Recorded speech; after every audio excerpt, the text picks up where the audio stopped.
I'm going to go ahead and call the meeting to order. We will start with roll. Director Assad Lucas. Here. Director Battistelli. Here. Director Goldstein. Here. Director Marsh Holshin. Here. Director Potter. Here. Okay, I will entertain a motion to approve the agenda. So moved. Second. Any discussion? Call the vote. Yeah, sorry, that's okay. Director Assad Lucas. Aye. Director Battistelli. Aye. Director Goldstein. Aye. Director Marsh Holshin. Aye. Director Potter. Aye. Okay, rise if you are able for the Pledge of Allegiance. I pledge allegiance to the flag of the United States of America and to the republic for which it stands, one nation, under God, indivisible, with liberty and justice for all. Okay. All right, next on the agenda, superintendent update. So I think I'm going to forego doing any further update beyond what I shared with you all on work study session, just given the length of the agenda. Okay. Thank you. Board of Education comments, recognition, awards, and vision. We'll start with Director Potter. I will keep mine brief, given the agenda as well, but I wanted to say congratulations to all the graduating seniors of 2024. We've been to a handful of graduations. We have a handful left, but it's been such an honor to be involved in those and celebrate the day with the kids and their families. So congratulations again to seniors. Thank you. Director Marsh Holshin. Thank you. I forgot to mention last time that I was invited, but unfortunately couldn't make it to Century's time capsule opening. So congratulations to all of them who were there, and that seemed like a lot of fun. I'll have to go by and see it. Yes, congratulations to our seniors. Graduation has been a lot of fun, actually, minus the ones that trip or do backflips. He landed it. On the stage. I have to give a shout out to PRA for their teachers' coming entrance song being the Darth Vader theme song. That was very creative. And congratulations in a couple weeks to our 8th graders and 5th graders for their continuation, and our preschoolers heading off to kindergarten. So. Thank you. Director Bastelli. I want to go to the continuation ceremonies. That sounds like fun. I went to several graduation ceremonies, and it was hot. It was also joyful in the way that graduation ceremonies often are. I've toured a lot of schools at this point, and when I look at the high school kids' faces, I realize, wow, those kids were in the same 3rd grade class I was probably visiting just a few days ago, right? And so that makes it a little nostalgic. So Asian Pacific American Heritage Month, in the interest of brevity, I was going to talk about Ellison Onizuka. He was born in Hawaii, but he called Colorado home. He was an astronaut. He was actually the pilot of the Challenger. And he has a memorial at CU Boulder. He was a big advocate for science education, and it was a great loss in 1986, him and Krista McAuliffe. So the next thing is I did visit Wood Glen Elementary. I was provided a tour by 2 very lovely young kids. One was named Keyabu and the other was named Kimberly. And I got to attend a few classes, and I got to attend a student intake meeting, which was really interesting and fun to welcome the new kid to Wood Glen. I also attended Skyview Elementary School, where Amanda Boyke, the principal, gave me this cup. Their motto is believe there is magic in the world and be the magic, which I think speaks strongly to the innate possibilities that we deal with in education, seeing the possibilities in our kids, seeing the possibilities in staff, and, believing in those possibilities. What else? I also attended the PEBC, the Public Education and Business Coalition breakfast, which was interesting. They talked about the polarization in the country right now and how that can impact districts and the work that they do. And finally, one other shout out. In my Skyview Elementary visit, our own Dave Baina was talked highly of because they are using this book that he wrote for their work next year, which goes to show how we reinforce academic rigor and standards amongst our teachers. So, good job, Dave. And I think I I think that's it. That's Okay. pretty short, right? That's good. Thank you. Director Sad Lucas. Good evening. I will also keep mine brief. Just run through also graduations. It is so exciting to celebrate with all the kids and just the energy from all their loved ones. Even when the shenanigans of falling and backflips, but it's fun. Attended the Native American graduation ceremony as well, and it was really fun. Director Battistelli and President Goldstein and I participated in a traditional dance with them, and so celebrating their the students who were graduating that they were celebrating. Attended the Studio School All-School Musical, and this is my third year that I've attended it. Second year as a parent, but I highly recommend next year if you guys have an opportunity to go. It is just so fun, and they do a new musical every year, and it was Frozen this year, and the kids are so talented. So yeah, it was fun, and it was a little emotional this year just because it was Charlotte Kazar's last year as principal, putting on a production after, 13 years, 14 years? Yeah, of doing it. And so the kids got to celebrate her. So it was just really special to be able to see that and watch the kids be a part of that. I also attended the PBC breakfast, just a great network that work hard for public education. We completed negotiations on May 10th, which we'll hear more about later. And then just something I did this morning as a parent, I got to attend a kindergarten information night, information day, which it's my fourth, so it was more for my child than me, but it just really showed he's been so nervous about it, and after going, he cannot wait now to go to kindergarten. And I was also really excited about him going to kindergarten because I'll have all of them in school full-time until the principal at Thorne Elementary, Shannon West, pointed out that I will have one child next year who will be experiencing all of his firsts, his firsts, and then a child who will be experiencing all of her last firsts. So I was a little emotional after coming to that realization. So still excited for them, but now I'm kind of not as in a hurry for August to get here. But yeah, so that is all I have this evening as well. So thanks everyone for being here. Thank you. Yeah, it's always a joy this time of year with graduations because these kids who have no clue who you are so grateful and smiley at you, or some of them even do backflips in front of you. I was the recipient of that backflip. It was very well done. Yeah. And if you want to go to continuation at STEM Launch with me on Wednesday morning, Director Battistelli, you can come with me if you want. I'll have my own continuation of 8th grade. That's a scary thought because by the time he graduates from high school, I will have been a parent in Adams 12. I did the math once, I think for like 28 years. And yeah, so longer than most. All right. As long as you've been teaching. It was not as long as I was teaching, almost. All right. Liaison reports, DAC, FAC, and LRPAC. So, Director Battistelli, would you like to start? Well, unfortunately, I was under the weather and I wasn't able to make that meeting, and I do apologize.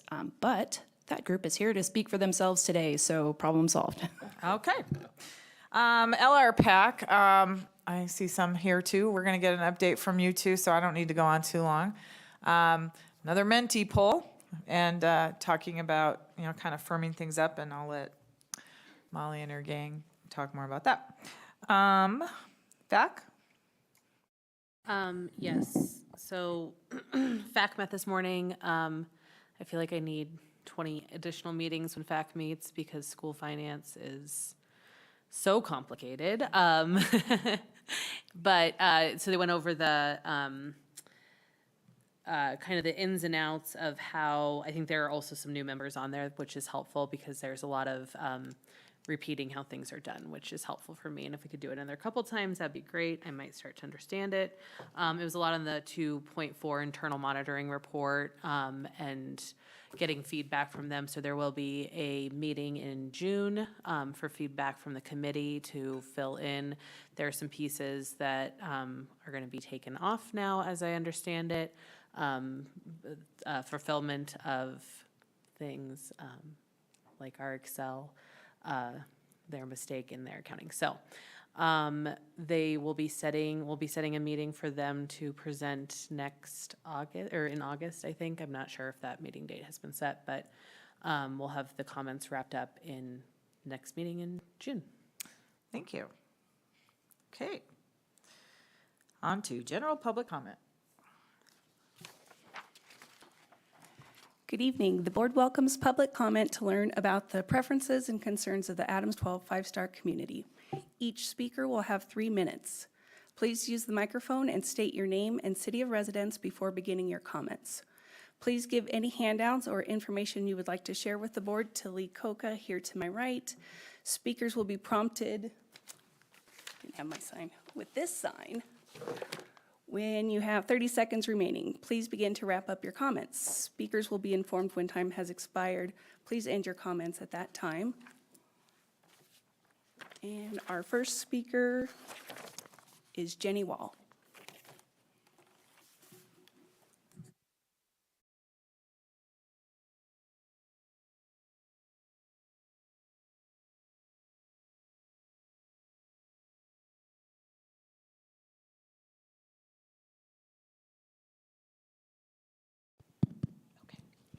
Good evening, ladies and gentlemen of the board. My name is Jenny Wall. I do reside in Thornton. I currently serve on the Woodgun Elementary PTO board as treasurer and will serve as president of the board during the 24-25 school year. My 3 children have all attended Woodglen for both of their preschool and primary educations. My second will continuate from 5th grade this year. My third will be a 2nd grader coming into 2024. We have been a part of the community since 2015, and we have formed so many wonderful bonds at Woodglen over the years. I, like many parents, staff, and community members that you've already heard from, have a great many concerns as far as the future of Woodglen and the students that receive services there. My greatest concern being the number of veteran staff leaving the building and how that amount of experience can be replaced. The sheer amount of teachers and support staff that are choosing to leave is the most concerning, and it poses the question of why are they choosing to leave a community that they've served for so many years of their lives? Are they being treated with the grace and dignity that they've earned? Is the building being run in a transparent manner with their needs being heard and met? Are they being trusted to run their classrooms in a manner that serves their students and not just for the sake of turning out data that looks good to the administrators? Is there an environment of trust being built so that they can feel confident in their roles as educators? If so, why are they leaving? I think the answer to those questions can be directly related to the transferring of their longtime colleagues and the district's failure to once again put a permanent person into the role of principal at Woodglen. I know you've heard over and over again about the removal of Wow Wednesday, holiday rotations, and other long-lived traditions at Woodglen, but truly these are surface issues. The real issues go so much deeper and are directly tied to the lack of permanent, invested leadership within the school. Change can be great, but too much change at once can be disastrous, and that is exactly what we're being faced with. How can the needs of my children be met in such an environment of uncertainty? That poses my next concern, the number of families that are choosing to leave Woodglen. These are dedicated, involved families whose commitment to the school community is invaluable and irreplaceable. If there's been a feeling of transparency created within the building, I can 100% certainty tell you that that has not transferred over to the parent community. We feel left out in the cold by administration, and we are not being involved in the education of our children. Pre-COVID was such a welcoming environment that there was an inclusivity in the school, and we were all welcome to volunteer in classrooms and be included in the day-to-day activities that shape our children. and this unfortunately never returned. The families that feel shut out are choosing to leave Wood Glen and transfer to other schools within the district, and in some cases out of the district altogether. And they are quite literally being robbed of their neighborhood school. These children are being moved to schools that are no longer in walking distance to their homes, and they are not attended by their neighborhood peers.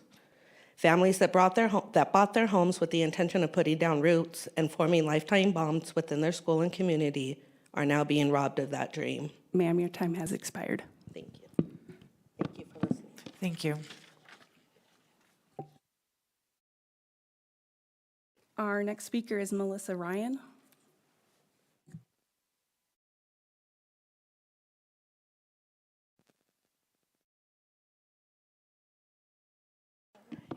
Is it still on? Okay. Melissa Ryan, and I reside in North Glen. 6 years ago, I decided to leave the workforce to do something more fulfilling with my life.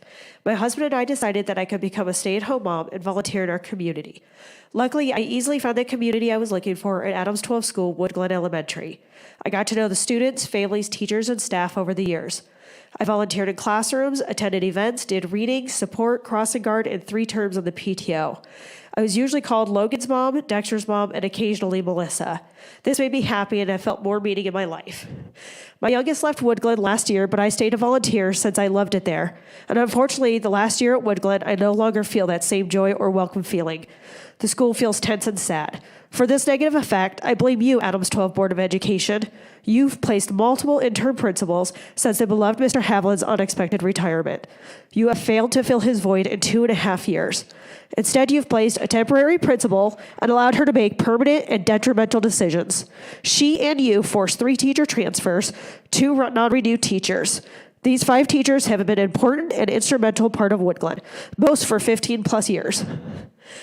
Now, due to such harsh and mean treatment, 11 more staff teachers are voluntarily leaving for new opportunities. That's 16 people who made Wood Glen a community. These staff members were at school events, spent time on the PTO, organized clubs and special events. These staff members cared about their students, cared about their families, cared about the community, and cared about Wood Glen. So I ask you this, if you couldn't find a satisfactory principal, how on earth could you possibly fill the void of 16 staff members that have meant so much? The truthful answer, if you were being honest, is you cannot. Why are you so eager and quick to destroy Wood Glen and its community? For all the staff being told you are no longer a good fit, please know that those of us active at the school will miss you. We believe that you were the best fit. We care that our teachers are being discarded and mistreated. I want you to know that I'm trying best I can to let the district know what a huge mistake they're making. I hope your new schools know just how lucky they are to get you, and we're going to miss you. As for the Board of Education, Toby Bassoff and Bo Fobert, it's in my opinion that you are not a good fit. You are being unqualified. You do not care about a community, speaking up and asking for your help. You are to blame. You have done this, and shame on you. Unfortunately, this isn't the end of my concerns. My sons have teachers that say things such as, this is all you're going to amount to, your failures. Hope you like burgers because you're going to spend your life flipping them. I hate this class so much. These teachers' contracts were all approved despite direct complaints to the school.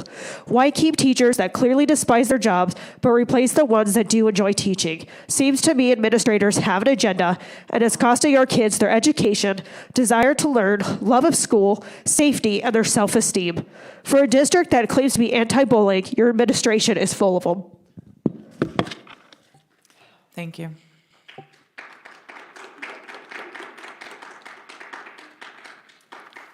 Our next speaker is Jessica McTaggart.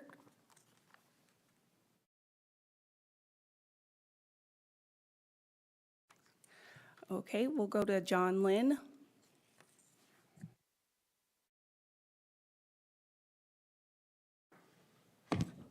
Good evening. My name is John Lin. I am not from this school district. I'm from Parker, Colorado. First of all, thank you for all you board members for your dedication to this school district. Unfortunately, based on what I just heard from these 2 nice ladies here, sounds like what I'm going to talk about tonight is systemic problems. Back on March 6th, I sent an email to 3 members sitting here tonight expressing our concern about hostile working environment of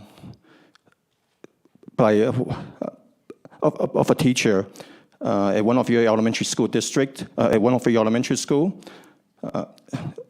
to protect her identity, her student called her Mrs. G, and over 10,000 students she had taught, and many of them loved her, respected her. Since September 2022, she was subjected to what some people would consider as hostile and unsafe working condition, unfair treatment, and inequitable practices by other staff members at her school, including possible Section 504 violation by members of her school staff. And as a result, she had to take a leave of absence followed by resignation out of concern for her mental health and physical health and to save her marriage. Then recently, the school district decided to take further action against her.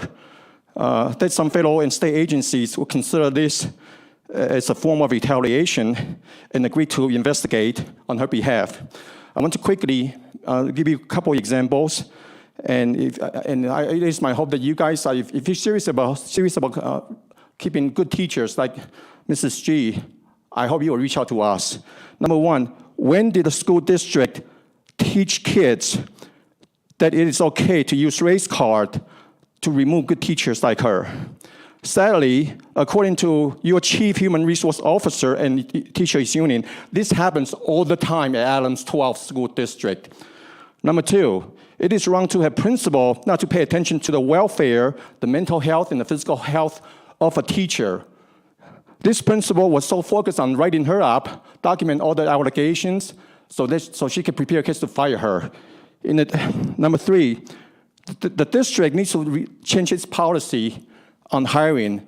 Having one principal decide the future of a teacher, whether he or she can teach at this school district, just because he or she has a personal beef against a teacher, it's wrong. She is a good teacher. She was a 2019 Shape Colorado teacher of PE teacher, elementary PE teacher of the year. The kids here deserve someone like her. Number four, one unfair treatment is one too many. Hostile and unsafe working your time environment has is against the expired. law. So once again, I hope you will reach out to us and talk to us about this. Thank you. Thank you.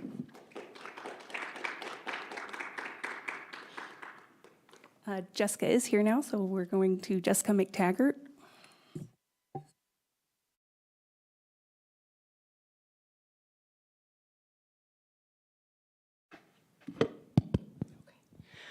Hello, everybody. My name is Jessica McTaggart. I am a mother of a student at Wood Glen Elementary in Thornton, Colorado. I'm also a taxpayer and a super concerned mom, to say the least.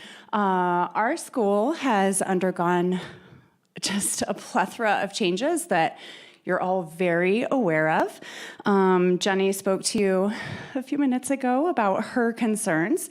I'm here to echo those concerns, as well as be the mouthpiece for several dozen parents at Wood Glen Elementary of students that are going to continue schooling there, despite everyone and every instinct telling them not to continue, my family included.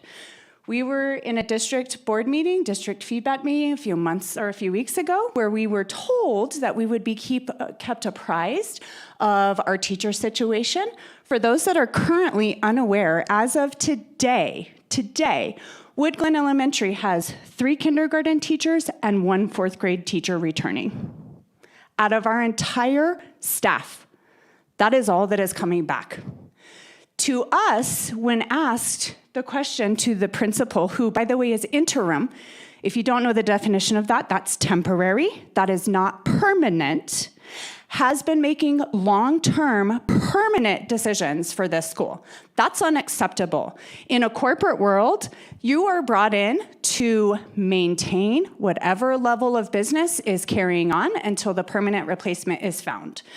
I have been nominated as the vice president of the PTO for the 24-25 school year. Our first course of action is to review the PTO bylaws brought to us by our current interim principal that she's already disclosed and shared with the legal team that none of us have been privy to. None of us have any idea what her proposed changes are. We're on board with that, as the bylaws were written by the Adams 12 legal team in 2009. It's time for a change, but she shouldn't be instituting that for long-term. She shouldn't be doing anything long-term. The teachers that were lost, let me tell you, for 3 teachers to be forced out of their schools and 90% of our teaching staff to follow suit says a lot. Says a lot. And this is a huge stain on the district. We have several parents and families that are considering moving districts and dealing with other district issues because of the issues Adams 12 has. I don't know what else to say. If you're not going to answer to us, we're happy to take whatever avenue necessary to get the attention. We're really upset, we're not going away, and we're not going to be quiet. Thank you. Thank you. Our next speaker is Dana Shagnon.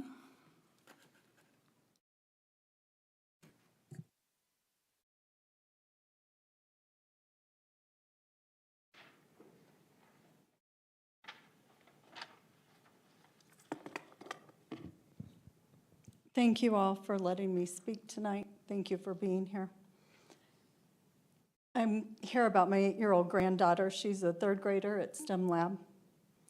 District-wide, we've experienced 2 generations of bullying within the district at different elementary schools, from Cotton Creek to STEM Lab to Stargate.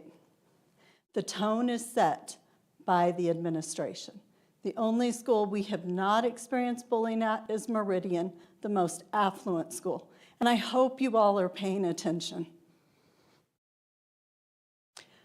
My granddaughter has not only been bullied, she's been discriminated against. In 3rd grade, she was taught by a guest teacher what the N-word was.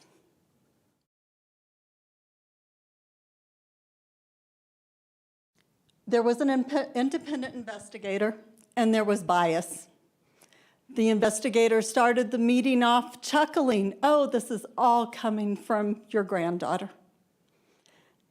That didn't make me feel very secure from the get-go. And then when I saw her completed investigation, nothing. She didn't find any of our concerns valid. Independent investigators are paid by the district. It recently came to light that many other students at the school are experiencing bullying as well. I found this out yesterday. I spoke to more parents today. Nothing is done. And these kids start to fight back in ways that you don't want them to. The victim becomes the bully. They lie. They do whatever they can to stop themselves from being hurt. It hurts, the bullying hurts their esteem, their academics, their home life, and their very well-being. Bullying and racism, a walk of shame, should have no place in our schools. Surrounding counties and communities reflect our concerns with Adams 12. The Department of Education, the Office of Civil Rights, reflects these concerns as well. Not only that, but we are also seeing low expectations. That should not be allowed. It should not be allowed. It shouldn't be based on race. It should be based on who you are. And if there are unconscious bias, the district needs to find a way to address Ma'am, it. your time has expired. Thank you. Thank you. Our next speaker is Rachel Shagnon.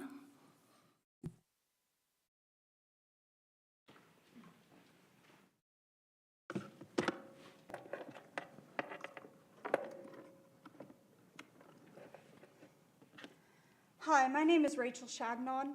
Dana Shagnon is my mom. I have been a victim of bullying at Adams 12 prior to going We to do need to college. have you use the microphones for the recording. I have a presentation that's not coming up, but I hope you all would come over here and see it. I encourage you to get out of your seats and come see this and answer my questions. How many of you have children? Raise your hands. Say yes or no. Do you see yourself as black or white? Or do you see yourself as a person? If your child was subjected to inappropriate games, influenced by other students to play that game, and then asked to make a video by herself for the whole school explaining why it was wrong to be played for years to come, told her hair was weird and called names consistently, was hit and punched and finally did something back, was told her breath smelled like poop and called an MFB, was told she didn't have a mother and was told her face was in disorder by other students, was put in the back of the class with other black students, was disciplined for minor infractions while other students walked away without discipline for major infractions. Would you consider that bullying for your child? Would that be bullying? I have big paragraphs here. I'll read a short notice of it. Particularly black students are more likely to be disciplined for minor infractions, potentially distracting from their needs as victims of bullies. That comes from the Public School Review site. Black students are bullied more than other races according to the U.S. Department of Education. Students make a kill list at STEM lab school and gets a one-day suspension. You have these things going on at your schools and you're not paying attention. I'm saying stand up and do something. Bullying is not okay, period, ever. I was bullied. My niece is being bullied. She is 8 years old in 3rd grade, and she comes home crying to me, Aunt Rachel, I don't like school. I don't want to go to school. That makes me sad. I'm at Colorado School of Mines for electrical engineering. I am a Daniels Scholar. My niece should be able to go to school and make friends, and when something is happening, you all should step up and do something. That's your job. That's why you're here. Thank you. Thank you.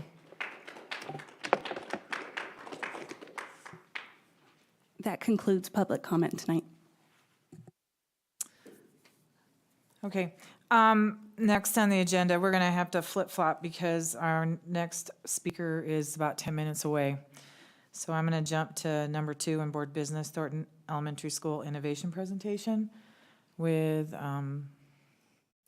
is Shannon Weston? Okay, come on over.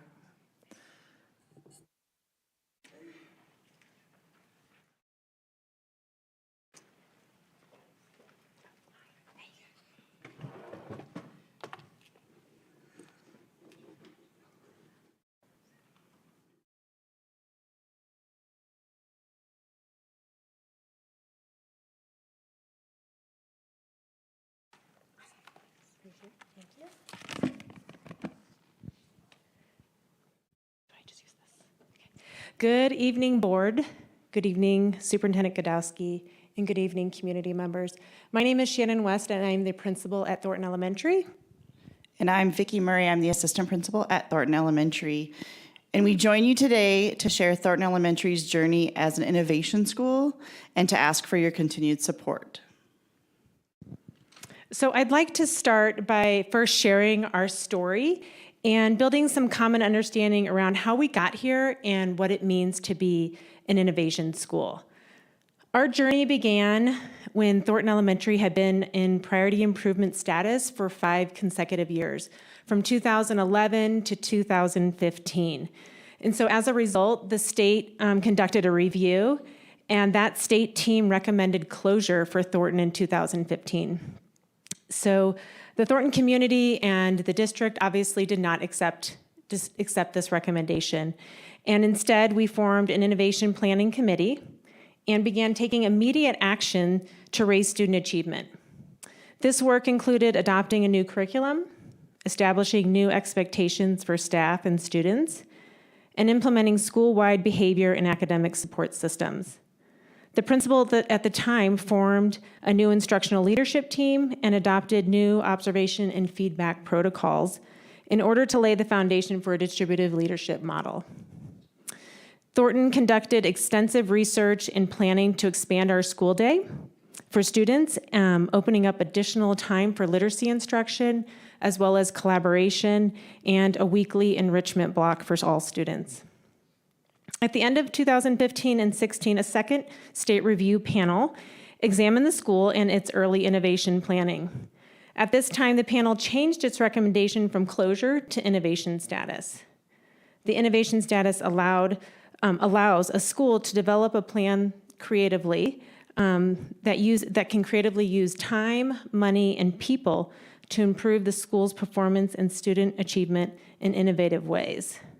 We've been on that status for 7 years, and I'm happy to report that this past month, this Thornton staff has once again unanimously voted in favor of continuing our innovation plan. So during the development of the innovation plan, we worked really closely with our CDE partner and the Center for Time and Learning, and we determined our innovation plan should focus on developing 4 research-based conditions to improve school performance and student achievement. So we're going to take a look at each of those components and how it's being implemented at Thornton Elementary. The first component that we're going to talk about is the academic systems component. The component of academic systems encompasses developing a teacher leader pathway, teacher prep partnerships, student expanded day and year, and collaborative planning. In order to maximize student growth and achievement, Thornton Elementary continually builds instructional and leadership capacity and uses an expanded schedule to increase learning time. Our teacher leader pathway provides opportunities for teachers to serve in leadership roles to promote school-wide goals and job-embedded professional learning without leaving the classroom. Through distributive leadership, educators lead learning on UIP-aligned committees and by facilitating professional learning for staff. We are excited to implement teacher leaders in the 24-25 school year and have recently completed the interview process for these positions. Our partnership with teacher preparation programs like our new P-Teach in Adams 12 and PEBC, and external education organizations like Math and Reading Corps enhance educational quality by providing aspiring educators with practical experience and access to additional resources, fostering a collaborative environment that benefits both students and teachers. These alliances often lead to innovative teaching practices and improved student outcomes. Thornton Elementary students experience an expanded day where they attend school for 30 additional minutes per day, which is 150 more minutes per week. This ensures more literacy time for each of our students. This extension of time and creative use of our master schedule also provides a daily 90-minute collaboration time for our educators. Along with more time during the school day, students have been provided opportunities during breaks to engage in educational field trips and programs with our Peak Partnership and Thornton staff support. Just this year, our students during those long, week-long breaks we've had through this year have had a field trip to CU Boulder. They had a 2-day learning experience with the Denver Zoo at our school and on the zoo campus, as well as an upcoming night at the museum, just to name a few things. Our ability to expand our educator year provides 2 to 10 additional days for teachers prior to the start of the school year. This allows our staff the opportunity to dig into deeper learning focused on our UIP goals and our SEL integration.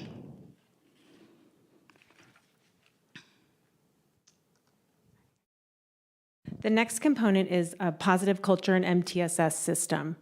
We are extremely intentional and strategic about developing systems that focus on social emotional well-being, routines that emphasize and prioritize a relationship-based culture. We know that education is all about relationships. That's the foundation.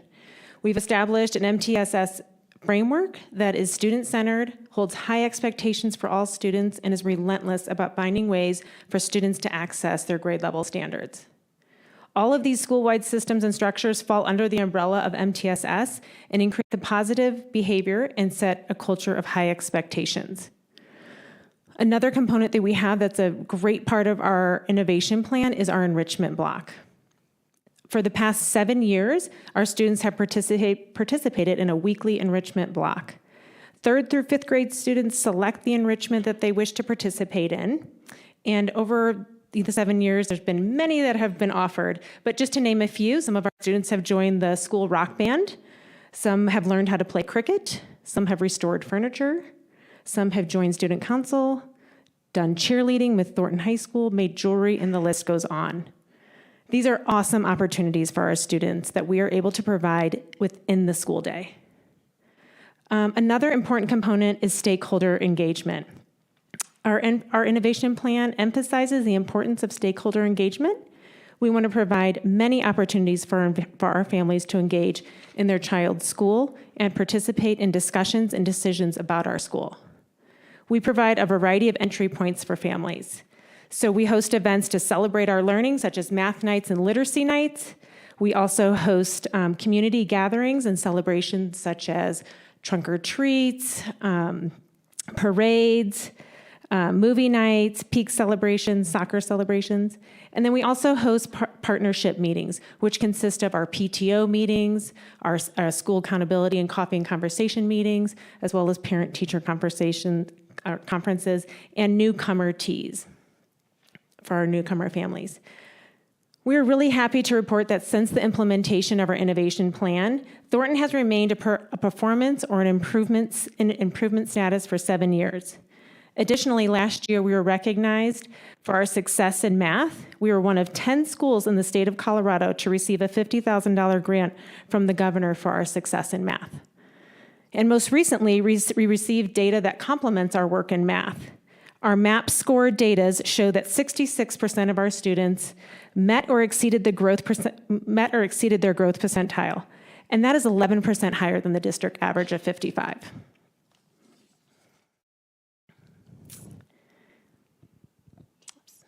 Clicker. Our next component is talent management. In order to provide a high-quality educational experience to all students, we are committed to recruiting, retaining, and developing an exceptional staff. For recruiting and hiring, we are super excited to be piloting the district's new compensation program. This will help us be strategic and be able to target and recruit high-quality staff. Because of our innovation plan and the compensation pilot together, we have this year already been able to retain high-quality staff and recruit and hire high-quality educators for next year.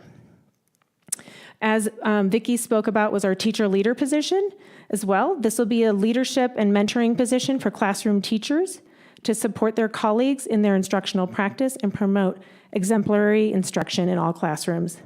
This will also allow educators to be leaders in our school while staying in the classroom. Professional learning. Throughout our innovation status for the 7 years, we've been able to bring staff back early for planning days and learning days. This is exactly what we did this year, and we engaged in 32 hours of math professional learning about best math practices, and we can see our results in that work. Another component is our emphasis on observation and feedback. And we really believe in the power and impact of observation and feedback cycles.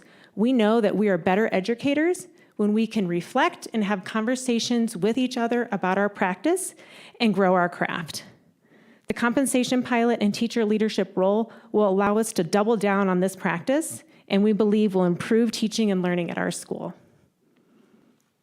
Vicki's going to talk about our district partnerships would make all this happen. The partnerships we have with our district leadership and specialists are imperative to the success of students and staff at Thornton. They collaborate with the Thornton administration and staff to problem solve and think creatively about resources, including time, money, and staffing.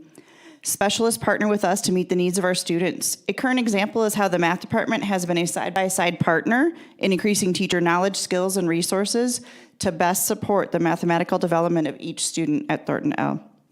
A second example is a partnership between our instructional coaches and the literacy department to support teachers in deepening their knowledge of the science of reading and how the curriculum resource provides a structure for student learning. Through innovation status and with district support, we are able to maximize the use of people, time, and money. With additional FTE, we increase the expertise within our building, and all teachers are provided with 90 minutes of daily collaborative planning.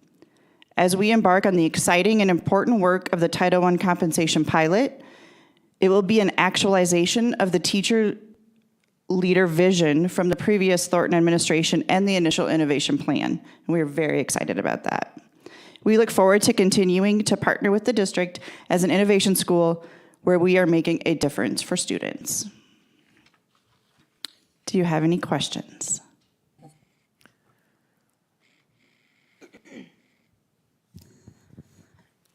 More just comments.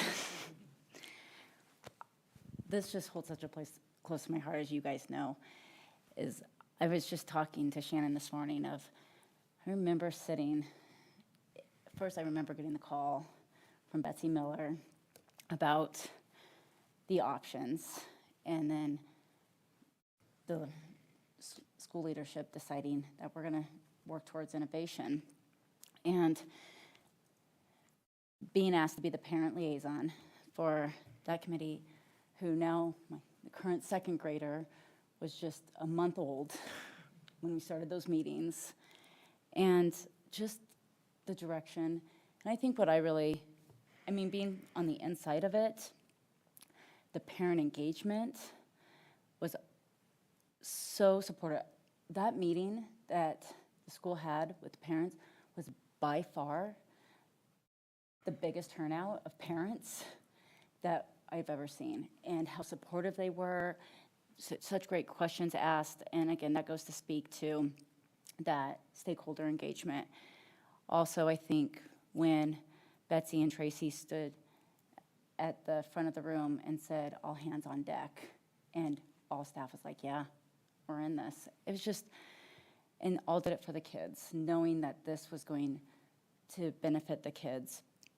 And it has, and it's been so wonderful. And I think too is what I really appreciate, just to kind of highlight a lot of the stakeholder engagements, is with the enrichment, is really highlighting the work that you guys have done with that. I mean, not only have the educators have stepped in and done it and ran it too, but really pulling in parents to get involved, which so many parents throughout the years have definitely helped. And I know COVID interfered with that quite a bit, but you guys have definitely tried getting that back. And then one of the things I really appreciated, just not only as a parent, but as a mental health therapist, when you guys brought in, and this was years ago, but brought in the chair at the time of Regis University Counseling Department and Program to do a whole staff training on trauma-informed education. And it was just amazing, and it's been implemented, and so I think you guys have just done such great work, and I know I'm biased, but being on the inside of it, just really amazing work, and it just shows the kids are shining and thriving and growing, so yeah, thank you. And go ahead. I was just going to say that there's a lot I like about this, in that in a lot of districts throughout the nation, if there's a struggling school, then the district sort of adopts a sink or swim mentality. But I like here that the approach we've used is a little different. We've decided to kind of focus resources in this area, turn things around, and it's become a pilot opportunity where we can develop this structure, refine this structure, and if it works really well, we can spread it to other schools. I'm really interested in the compensation pilot that we have ahead of us, and I'm curious to see how that works out for the success of the school and the students and the experience and the staff in the next couple of years. I got to start this journey with you guys back in 2016, and it was kind of scary because you were the first school in Adams 12 that did go into innovation, but you had to do something, and it was well thought out. It was collaborative. There was staff buy-in, and it worked. And look where you guys are now. So I'm very proud of you. So keep it up. I'll just add similar comments. I think Thornton Elementary is one of the great success stories in our district. I can remember still to this day when we announced in the same space that Thornton Hall had moved into performance from, I think, priority improvement or turnaround status at the time. And it just was one of the more emotional spots for the broader administrative leadership team in the district when that was announced, knowing how hard it had been for Thornton L to build the right staff teamwork, parent partnership, rigor, balance, and bring all those things forward to a school that had been searching for greater success for a long time. So that felt great, but it's a long time ago now, and what I'm really impressed about is how, notwithstanding leadership changes, staffing changes, that school community has remained cohesive and successful, and there's lots of bobbing up and down that lots of schools have when they serve communities with lots of students with big challenges in their life and lots of trauma and need. And then adding all the newcomers you've had in recent years, I know adds another layer of complexity. But you all have been steady and consistent and strong, and just tremendously proud of what you all have done. So we will vote on the innovation plan next time. So thank you. Thanks for your time.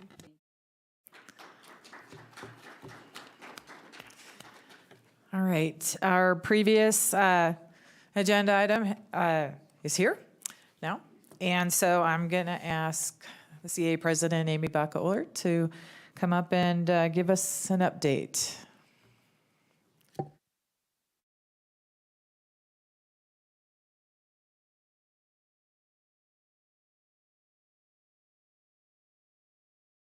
Hi. Sorry, I was late in a meeting and then traffic was not fun. There was a wreck on I-25 and it was, yeah, there you go. So this is my last time coming to you in 12 years. So I thought I would use tonight just to do a little bit of a reflection of not only the last 12 years, but really the last 18 years, because I was 6 years at DTA, first as the coordinator and then as the local president, and then 12 years at CA. So 18 years, a lot of life happens in 18 years. And I was thinking about my time at DTA. And when I was first at DTA, it was with Mike Paskowitz, was the superintendent. And then, Chris, you came along after Mike Paskowitz. And in my time at DTA, I was thinking through, we had to navigate some of the more challenging times in DTA, in the district. One of those being, we were in the Great Recession, and we had to do a lot of changes, make a lot of changes financially, which was really challenging to lead the union through, and really challenging for the district to go through as well. But we took that on as partners and faced those challenges together. And, I feel I was there when we had to negotiate cutting middle school sports, and we had to end the retirement stipend.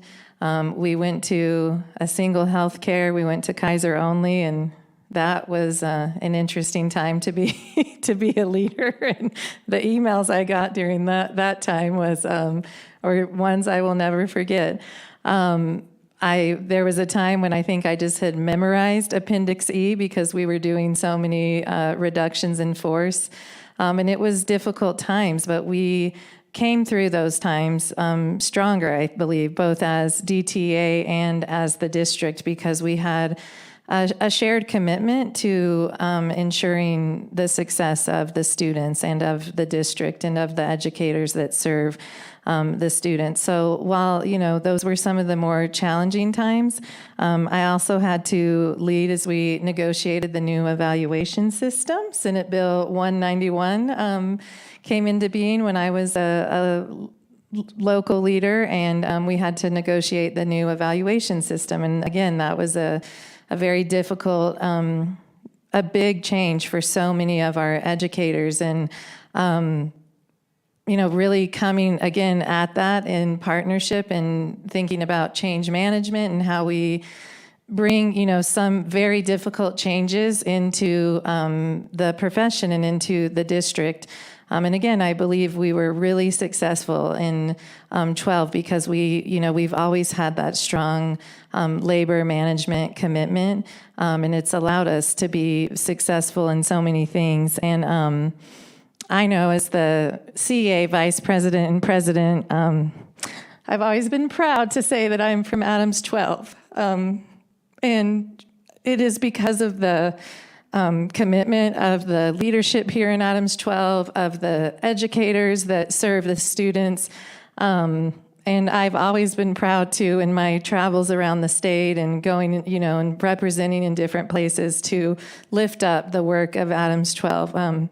I've been to a lot of school districts around the state, and I can truly say that Adams 12 is a shining star among school districts and the work that Adams 12 is committed to doing. And as a parent, I'm proud to that my students attend school here in Adams 12. So as the CEA vice president and president, I came and shared lots of updates with you all, various iterations of this board, of the things that we were doing. And again, I think Adams 12 and DTA embraced a lot of those, statewide endeavors for the benefit of Adams 12. A lot of the things we were doing to address the educator shortage, a lot of things we were doing to ensure educators leading the profession through professional development, professional learning.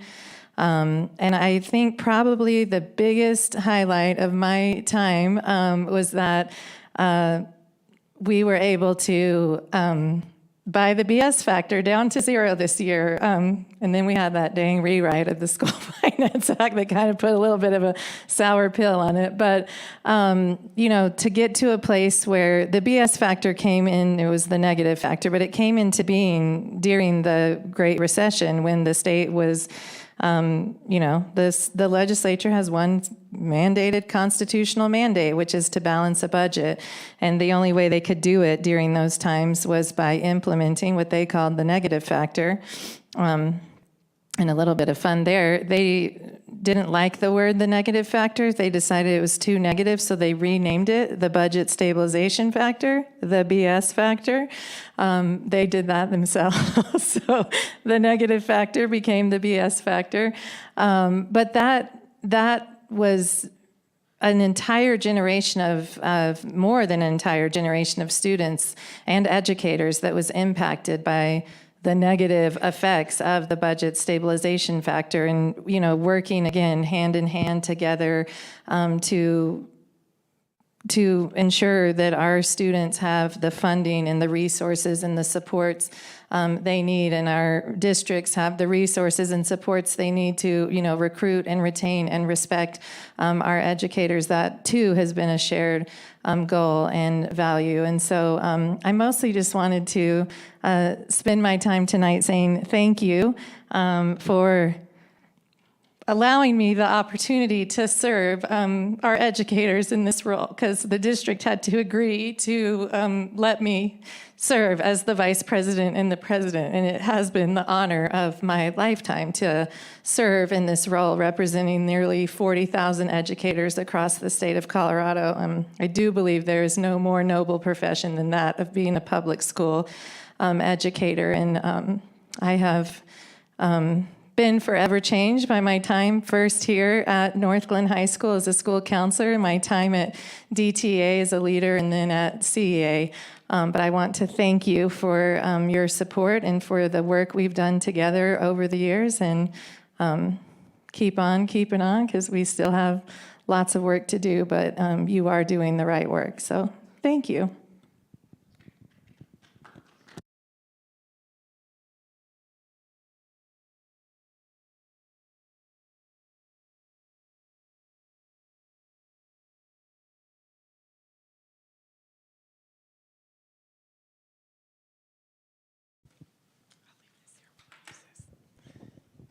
I guess since we're on the record, I have to walk and talk with a microphone. Sorry, I don't show emotion very often. But Amy and I have walked together for almost the whole 18 years. And she's somebody that I've really looked up to from the moment I met her. And I'm sad because your time is over, but I'm happy because whatever's in store for you, I'm sure it'll be awesome. And it's not like you're moving anywhere. We're still friends. But our children have grown up together, and I'm very much involved with CEA as a retired educator. And so, yeah. But on behalf of the board, I want to thank you. And I love you. And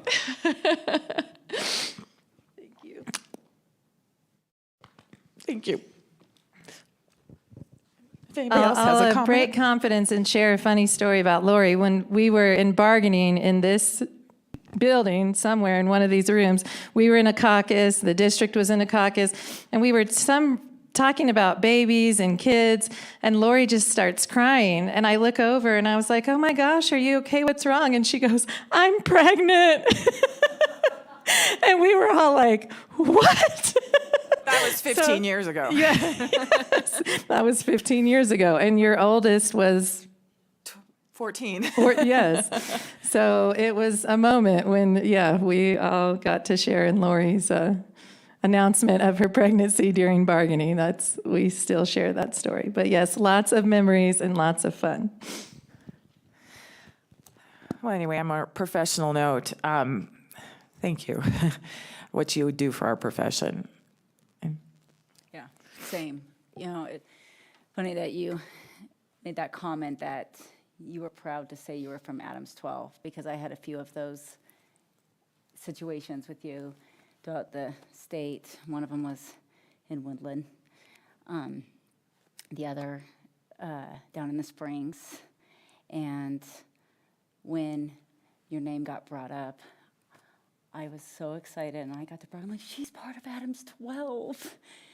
And they're like, oh, they were just, you were so highly respected, and people were just so proud and appreciative of all of your work. And so it was such an honor for me to be able to say that I was connected to you through Adams 12. So thank you for all of your work and everything you've done. You've done a lot. And I'll just add to that, I think I've known you the least amount of time as anyone up here. And I've been in this role for a relatively short period of time too, but I do want to commend you for your years and years of service for a very worthy cause, which is representing our public teachers and their voices and their rights, and doing your best to advocate on their behalf. And I just want to say thank you. I know we met when I was in a different role in a different district, and you were at the state level, and I just assumed you were from that district I was working with. So I was so excited to find out you were from Adams 12, and you've just been an amazing resource for me going through this as a new mom and through my other work. So I really appreciate it. So Amy, I just we worked together during what you said was some of the most challenging times in Adams 12. I've often described it as the Civil War period in Adams 12 in various settings. And oftentimes when districts have that intensity of conflict and challenge, I don't think it heals in many cases until the main players on both sides move on and leave and go a different direction. And I'm grateful for the commitment you made to move forward, to keep talking, to keep working through, to keep trusting, because it's very easy, I think, in those times of intense conflict to personalize it and to just hold long-term grudges and to not move forward and get back to the business of serving kids well. So lots of personal gratitude for that, and lots of admiration for how you've handled what I think is one of the most difficult jobs in our state. I often hear people talk about the union or the association, and I think that broad swipe stereotype about everyone who's an educator or a member of the association thinks the same about issues and what should be done and how to do it is so off track.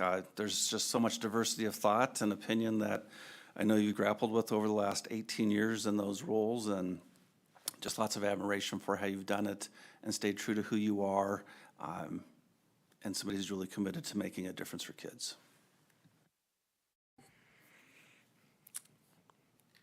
can't wait to see what's And how did next. I forget COVID is one of the difficult times we went through. Like, we just put that aside. But yes, thank you all so much. I appreciate it. I'm going to miss my Wednesdays coming here. I'll have to just come and sit in as a parent. You're more than welcome to. Thank you. Thank you. Okay. Next on the agenda is the District Accountability Committee presentation.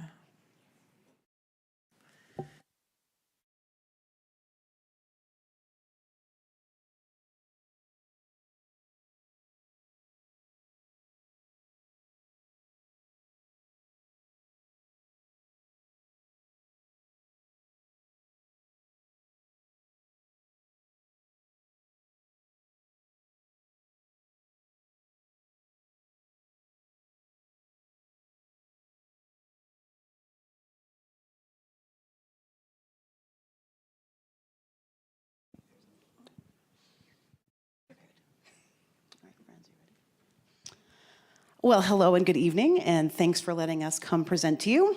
My name is Michelle Zelas-Hahn. I'm with the District Accountability Committee. I am the current secretary.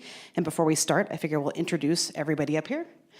And so, Claudia Anderson, DAC Vice President. Jessica Greco, SAC Liaison.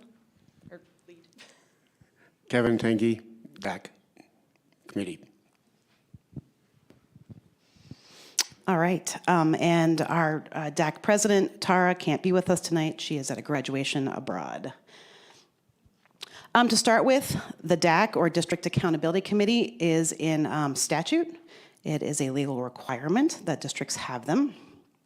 We have a certain set of priorities written in statute that we must adhere to, or what defines our work. We need to focus on spending priorities of the district. And you'll notice up there that most of those requirements also come working with school SACs. So we're continuing our partnership with school SACs throughout the district. But we focus on school spending priorities. We work on the district UIP and helping monitor it as it goes throughout the year. We review charter school applications. That's what's in statute. What's special about our district is we also work on charter renewals. And we did that this past year. And then another big focus for the DAC is parent engagement. So we work a lot working with parents in the district, connecting to school SACs, doing that school family partnership. So this is what is in statute. And now we'll talk about what we did. The DAC administration, here are our guiding principles. We want to operate with transparency at all times. We have to align with statute. We do align with district policies. All of our documents are published in a digital binder, and all of our meetings are posted on the Board Docs website. We want to make sure all of our opportunities that we present to members are quite engaging. We do a lot of education. We dig into work. We bring in district staff to learn more about all of our priorities. We do this in partnership. The district helps us drive recruitment. We create work memos to guide the work. We calendar the tasks, bringing in different district staff to help educate all of our members. And finally, we want to add value. We want all of the work that we do to help contribute to the district as a whole, so we can contribute to the Board of Education, to the district, help build a more engaged community. So for this year, in review, was a transition year for leadership. Our longtime leaders, Jack and Aaron, did finally step down, and new people had to take the reins. And it's been a good learning year for us. The DAC had its biggest members, most members this year that we're aware of. We had our very first Spanish speakers, so we learned how to do translation, working with a translation team here at the district. We did have some members resign throughout the year, and all of our members were put on subcommittees, and we had at least 13 members per subcommittee, so we had great participation this year. Our average meeting attendance, we have 2 meetings per month, was 19.2. I believe I am that 0.2 because I like to hide behind my computer.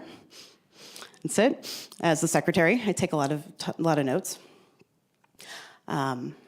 We worked really hard with district staff. They were great in supporting us this whole year and working with us newbies on process and the things behind the scenes. Again, with translation services, Spanish being the one that we worked in the most, but we sent out a spending priority survey to different school SACs, and we had that translated into 3 other additional languages. We wanted to make sure we always gave all of our members great participation in all sorts of opportunities, not just in our meetings, but they were a part of Blueprint. We are on Policy Council, sending them out to other school SACs to be a liaison, just trying to get our members out into the community to learn and engage and build community. And again, observing all open meeting laws. We follow sunshine laws. Everything has to be posted and transparent. A quick summary of the charter school renewal work we did present to the board back in January, but just quick summary.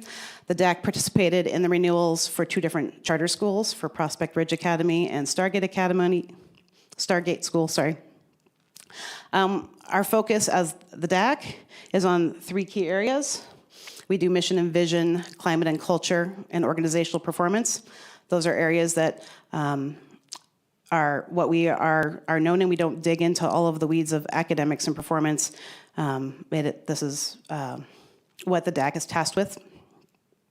We did present considerations for renewal back in January, and the charter renewal group that we had was the largest to date, bringing a lot of great feedback. So for the future, for next year, to the best of our knowledge, there are no new charter applications, and we have none up for renewal. So it'll be a low, easy year, hopefully, for charter school subgroup. We are excited to meet the new Director of Charter Partnerships. It's going to be wonderful to meet and work with her next year. We would like to explore other opportunities to engage with our charter schools during off years and maintain more of a DAC presence so that it's not just like a one and done every 5 years, but that we can create a partnership. All right. I want to talk to you today about the Unified Improvement Plan work that the DAC did this year. Our objective this year was to continue with UIP progress monitoring that we started last year. We worked with the district to identify opportunities to monitor the UIP major improvement strategies, which are providing inclusive learning environment, prioritizing and maximizing structures for adult collaboration, and applying and integrating formative practices. The district provided us with a virtual pre-monitoring orientation so that we could learn about the purpose and the structure of these district activities before we started. Because we attended a high school instructional leadership team meeting last year, we chose to attend an elementary level ILT meeting this year. It was amazing, to say the least. This was an opportunity for us to observe the district processes for adult collaboration, and we also got to see the district using formative practices to teach formative practices, which was really fun. Several hundred educators from all of the elementaries within the district attended. We had, I think, 4 people attended. 4 DAC members attended. We circulated throughout the room. We listened to the training and talked to the educators. We recorded our observations and insights on some note catcher forms, and district leaders were available to ask questions real time and to provide our observations too. We also attended academic team meetings on site at 2 elementary schools and 1 middle school. We had an additional high school level meeting planned, but during that super bad freeze this winter, the weather prevented that from happening. Our objective at these meetings is to observe the structures that the district has in place to monitor the implementation of the 3 major improvement strategies that are in the UIP. We reviewed the district's UIP monitoring scale, then observed district personnel and school personnel in these meetings, toured classrooms with district personnel, asked questions, and once again recorded our observations. At the end of each meeting, the district provides quick wins and opportunities verbally to the school, and then follows up in writing. We then provided our real-time observations to the district leader of these AT meetings at the end of each meeting, and we discussed our observations with them. I'm just going to talk about a couple observations that we had from this work that we did. First of all, though, I'd like to thank the district for allowing us to observe these AT and ILT meetings. I mean, letting us in completely behind the scenes for the second year in a row.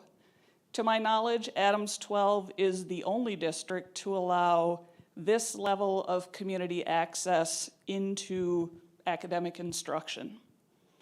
Their incredible transparency and their generosity of time has helped us forge a really strong partnership this year that we are looking forward to continuing in the years to come. We believe that ILT and AT meetings continue to be very effective methods for the district to observe and to educate personnel with respect to UIP major improvement strategies. And it's a very effective way for the DAC to monitor progress in that area. I attended these meetings both last year and this year. Last year was the first year that the district was conducting these meetings at the actual schools. And it was working, but everyone was still kind of figuring it out. This year, I saw an increase in the comfort level of everyone who was participating and an increase in the level of collaboration and openness during the entire process. I saw exceptional working relationships between district and school personnel. For example, at AT meetings, after touring the school, everyone reconnects in the meeting room to talk about what they saw.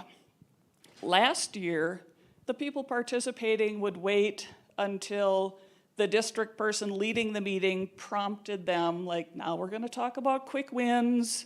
What do you guys have to say? This year, I saw those discussions start organically and enthusiastically as soon as people were coming back into the room. Like, they wanted to share what they saw. School personnel wanted to hear what they saw, and that was very encouraging. One topic that we consistently heard comments from educators about throughout the year was regarding adult collaboration challenges and changes necessitated by the new 23-24 calendar. Those comments ranged from struggling to adjust to the changes to really missing the sense of community that the weekly collaboration that the previous calendar allowed provided.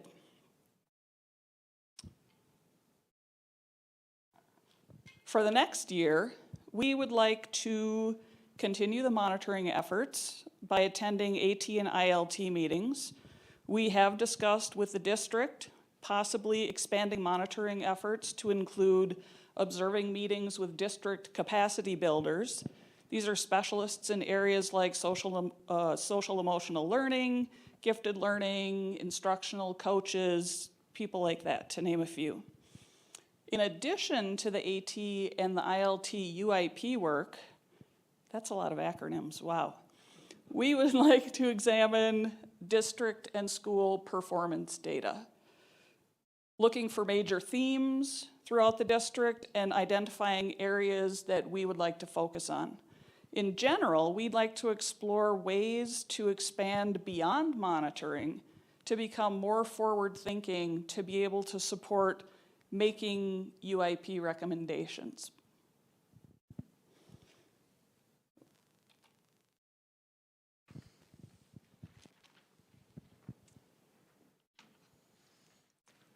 Hi, as a reminder, my name is Jessica Greco, and I'm the SAC lead for the DAC this year. I was also the SAC lead last year, so this was my second year doing it. And at first, I would just like to say thank you to the district for putting the SAC information on all of the schools' websites. I think that's been really helpful for getting parents to know that there's a SAC. So this year, our goal was to continue to build the school relationships between the DAC members and individual school SACs. And we were hoping to reach more schools than last year. So this year, we had 34 meetings with observational data from 18 schools. And you can see on the map there, it's the pretty little district. The black flags are where we had SAC liaisons assigned to the school to attend the SAC meetings. And the different colored pins are the different levels of schools. Yellow is elementary, and I don't know what the other ones are right off the top of my head, but you could probably look at where they are and figure out which schools they are. We had an increase of 14 meetings with observations this year, which is actually pretty incredible. We also had 18 schools with a regular SAC liaison. Those are the DAC members that are going out to the school SACs. And that was an increase of 4 schools from last school year. I think we wanted to increase a little bit more than that, but 4 is still really good. And every single person on the DAC, whether they were a parent or a community member, was assigned to be a SAC liaison for a school this year. All right. So the SAC liaisons, again, those are the DAC members that were going out to the SACs, built connections between the SAC members and district-wide groups such as the DAC. And these are the 3 things that we noticed in our observations, that when the schools have publicly posted agendas and clear communication about meeting times and transparency and willingness to listen and engage with parents and community members, those SACs are running really well. On the side, you'll see a graph of where we had SAC meetings with observations. However, I know that many of our SAC liaisons fully attended the SAC meetings at their school for the year. So they may not have put in observations for every single meeting, but we actually attended more meetings than that. These are just the ones that we entered observations for.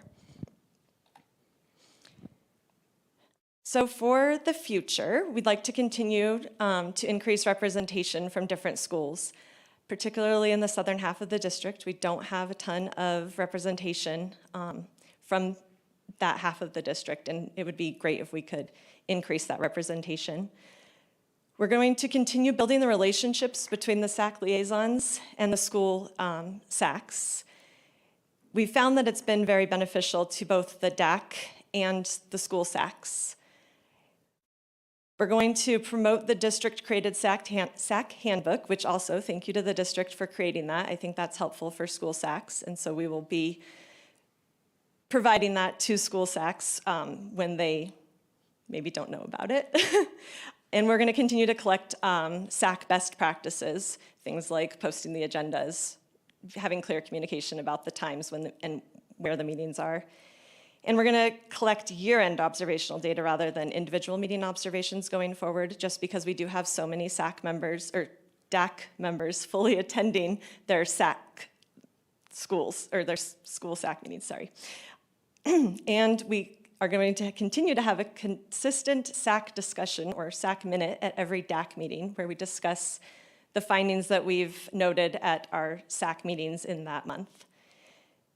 So the lessons that we learned this year is that the early launch of the SAC work makes everything flow a little bit better. A lot of those SAC meetings start in September, and the first year we tried, or last year when we tried to do this, we didn't assign school liaisons until I think October or November, and at that point the SACs had already started meeting. And so when we start earlier, you get DAC members fully attending their SAC meetings.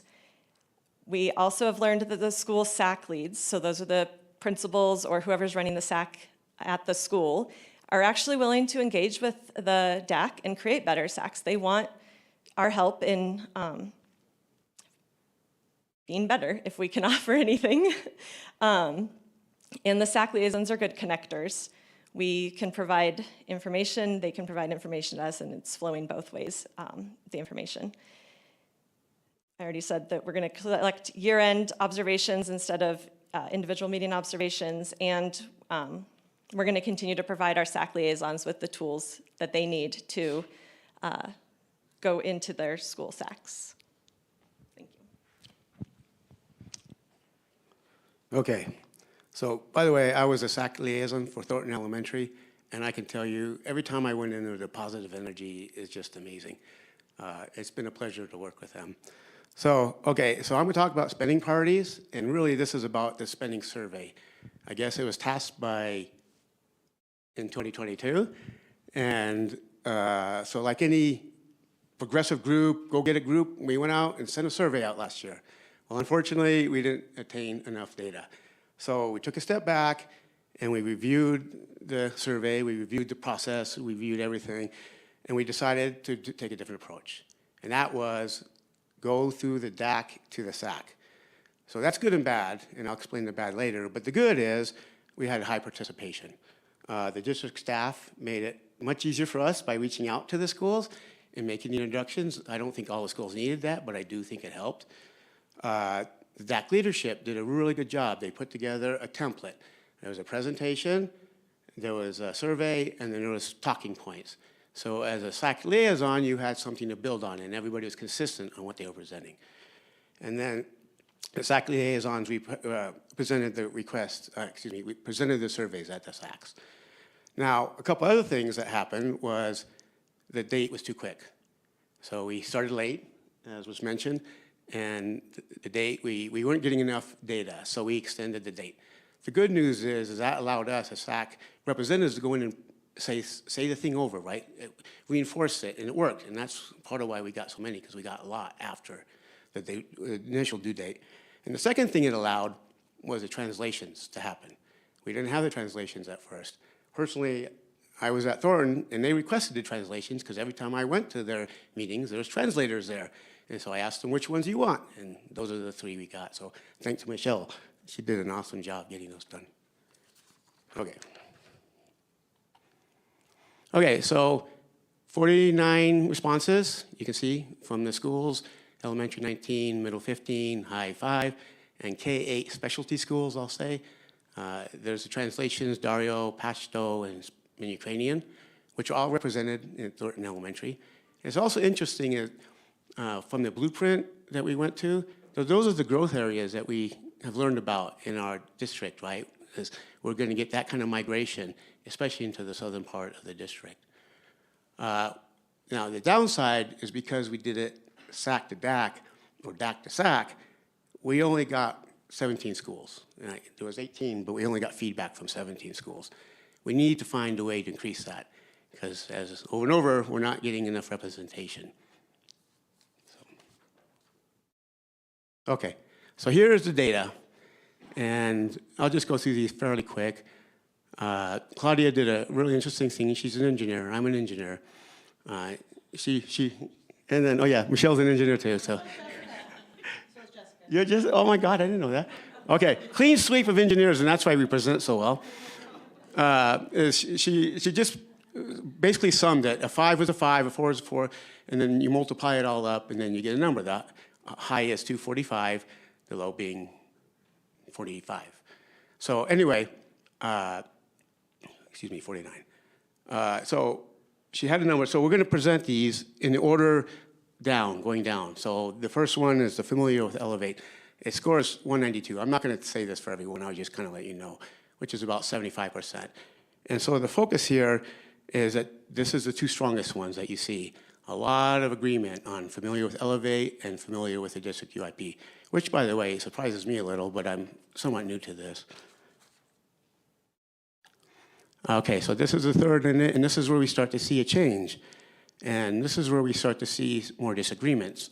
And so I'm just going to go through each area that I think is pertinent to this particular one. And it's not huge on the disagreements, but it's starting to grow, right? So familiarity with their school UIP. And I think that's a common thread through this. Okay, the social, emotional part of it. Again, the disagreements are growing stronger. Again, not huge, but now we're up to 9 who disagree or strongly disagree. So those are the kind of things I'm like, okay, they're just a little less happy with how the numbers turn out. Okay, for this one, Safe Schools, it switches. And to me, the focus area is more on the I don't know, right? You got degrees and degrees, but this is the first one that showed 37% of I don't know. And I would think, in particular, this is one that you would want them to know. Excuse me. So that's something to consider moving forward. Okay, this one again, world-class staff. And this is an interesting one. I was thinking about this. It's the highest of all the I don't knows. And I get it, right? You're at a school, you don't know, you know one, two, maybe two teachers. And maybe if you had multiple kids, you know 4 teachers. But how do you know if you have a world-class staff? So maybe we're not advertising our world-class staff, right? That somehow we gotta let people know that we're recruiting. We talked about it in Blueprint and other places. And the fact that this one's so high, 41%, I think it's a hard thing to solve, but I also think it's an important thing to continue to dive into. Okay, spending priorities. Okay, now as we get down further, the strongly disagrees and the disagrees start to show up more. Diverse learning, right? I get that. The people who don't feel like they're getting the level of learning, the diversity, and you heard some of that today, then that's a growing concern, right? Not huge, but a concern. Okay, 21st century learning. This is the one that had the strongest strongly disagrees, or the highest strongly disagrees. So I know that was talked a lot about in Blueprint. I'm a huge believer in it. I don't know if it's not implemented. I don't know where it's at in the phase. I know we talked a lot about it. But if it's not where it needs to be discussed what the roadmap is, right? I think as a district, there's a lot of great stuff discussed, and we want the district to know this is a focus. This is important. So I think this is, yeah. Okay, and then the last one, outside classroom learning. The biggest focus here again is I don't know. And then you got the disagrees. So I like what I heard about what Thornton is doing.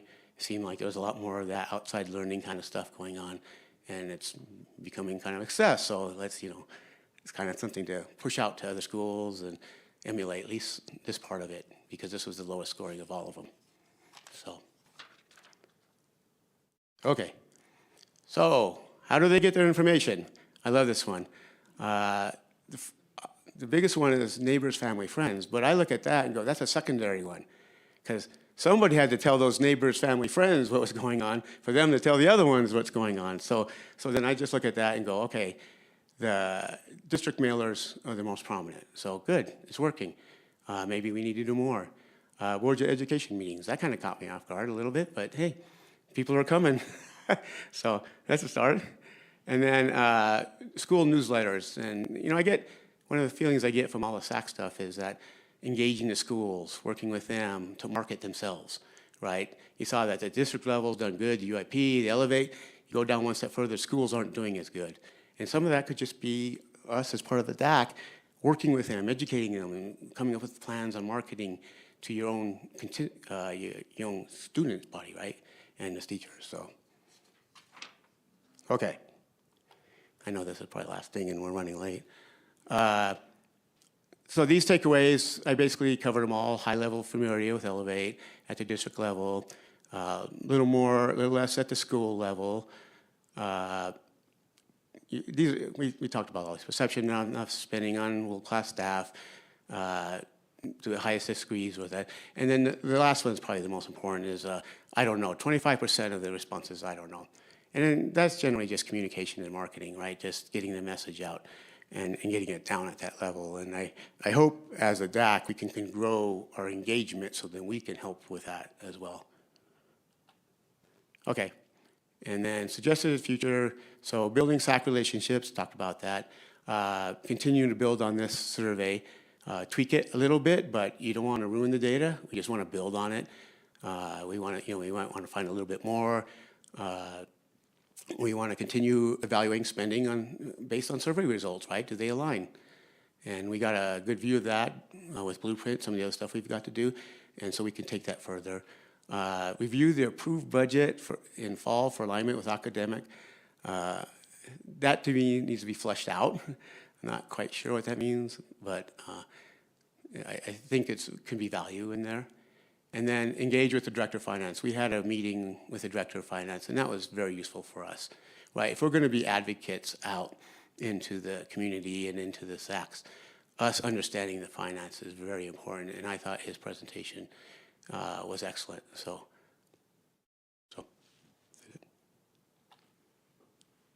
You can do.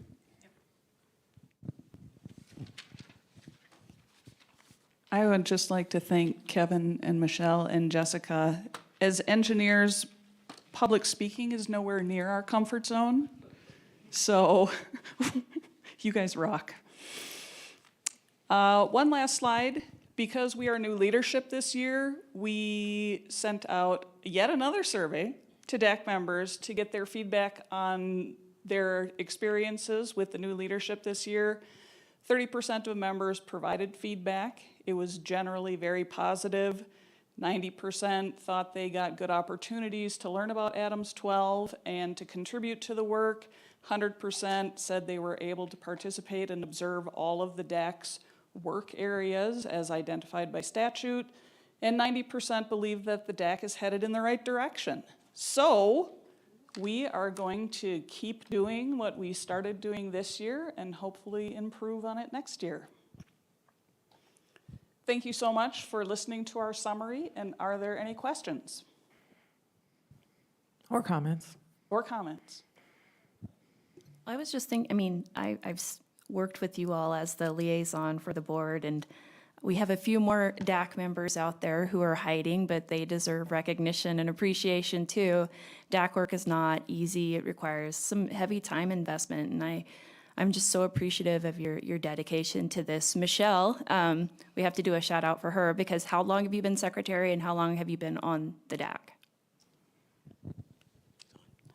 For secretary, just 2 years, but on the DAC, I'm either 5 or 6. We're really not sure.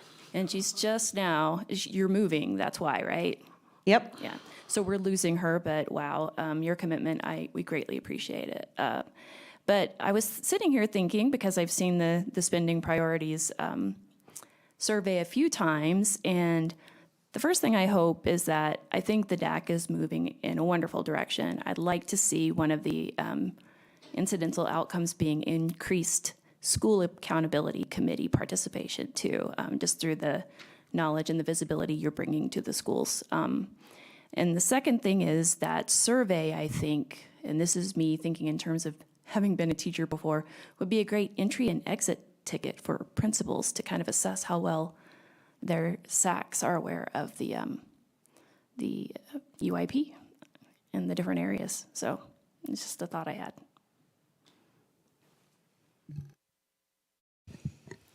I want to say thank you to DAC leadership for your guys' work and picking up where Aaron and Jack left off and expanding and growing. And so thanks so much. And I want to give a shout out to Kevin, because I got to attend a couple of the coffee and conversations / I think SAC meetings as a parent, but I really appreciated how you were so inquisitive and asking and wanting to learn about the school and how it operated. And so if the liaisons or anything practice in the way that you do, then it's going to make a really strong DAC.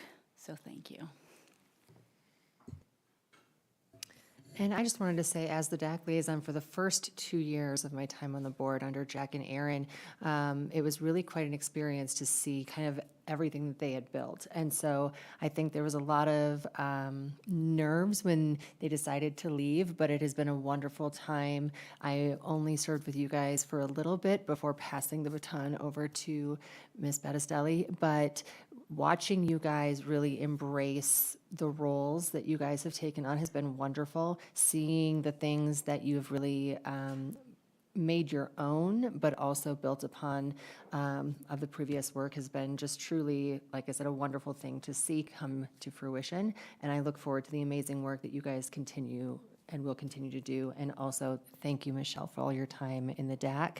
It is a big time commitment, and it really shows your dedication. And, you know, I think when you pair that with your role at your children's charter school, serving on the board there as well. It just goes to speak about your commitment to the district and to the students of all Adams 12. So thank you for your time and sacrifice to making Adams 12 the great place that it is. Thank you for that. And, I can go back further when we started on this road. And, Jack and Aaron, and they laid the way for you guys. And you just kept on going and going farther. And it's great to see the work that you guys have done. And I just also want to thank you because it's a volunteer operation that you guys are giving of your time. And I can understand how hard that can be. So thank you. It's been fun getting to know some of you too. And Michelle, thank you for your time and good luck to whatever's next for you. And I hope to see the other three of you back next year. So thank you. I'll just add one final part of a historical perspective, a little bit further back in time than what Lori alluded to. When I first started in this role, 2009, we had the predecessor organization of the District School Improvement Team, DSIT, and it was basically a 3 to 4 man show where you'd have a budget priorities report by a person. Hi, I'm Norm, and I'm here to give the budget report. Then you'd move on to the charter analysis if you had a charter application, and I'm Vince, and I'm here to give the charter report. And the tough struggle for the board and for others is that you had one-person committees, and trying to figure out what weight to attach to that perspective was hard when it was singletons. So seeing you now at 34 members and having committees that are robust and doing a lot more digging into the weeds to gather information, analyze it, and then provide opinions, it's just tremendously helpful to us on staff in terms of getting better, being more responsive, and I'm really encouraged by that 90% plus rating of satisfaction in your own survey, that you'll continue to be strong and have committed members and really help us get to be better in all things that we do. So impressed with what you're doing. Michelle, thanks for all your service. And can I ask one more question? Are the DAC applications still open for people to apply for the DAC committee? Or are those closed? Until June 1st. Until June 1st, okay. Is that the same for Zax and We the other love new members. You're here, you're interested. Look on the Adams 12 website and sign up. And I'm glad you guys are feeling like you got what you paid for. Worth every penny. Thank you. Thank you. Okay, next is the blueprint update. I see Molly starting to stand up. Joe, Bo.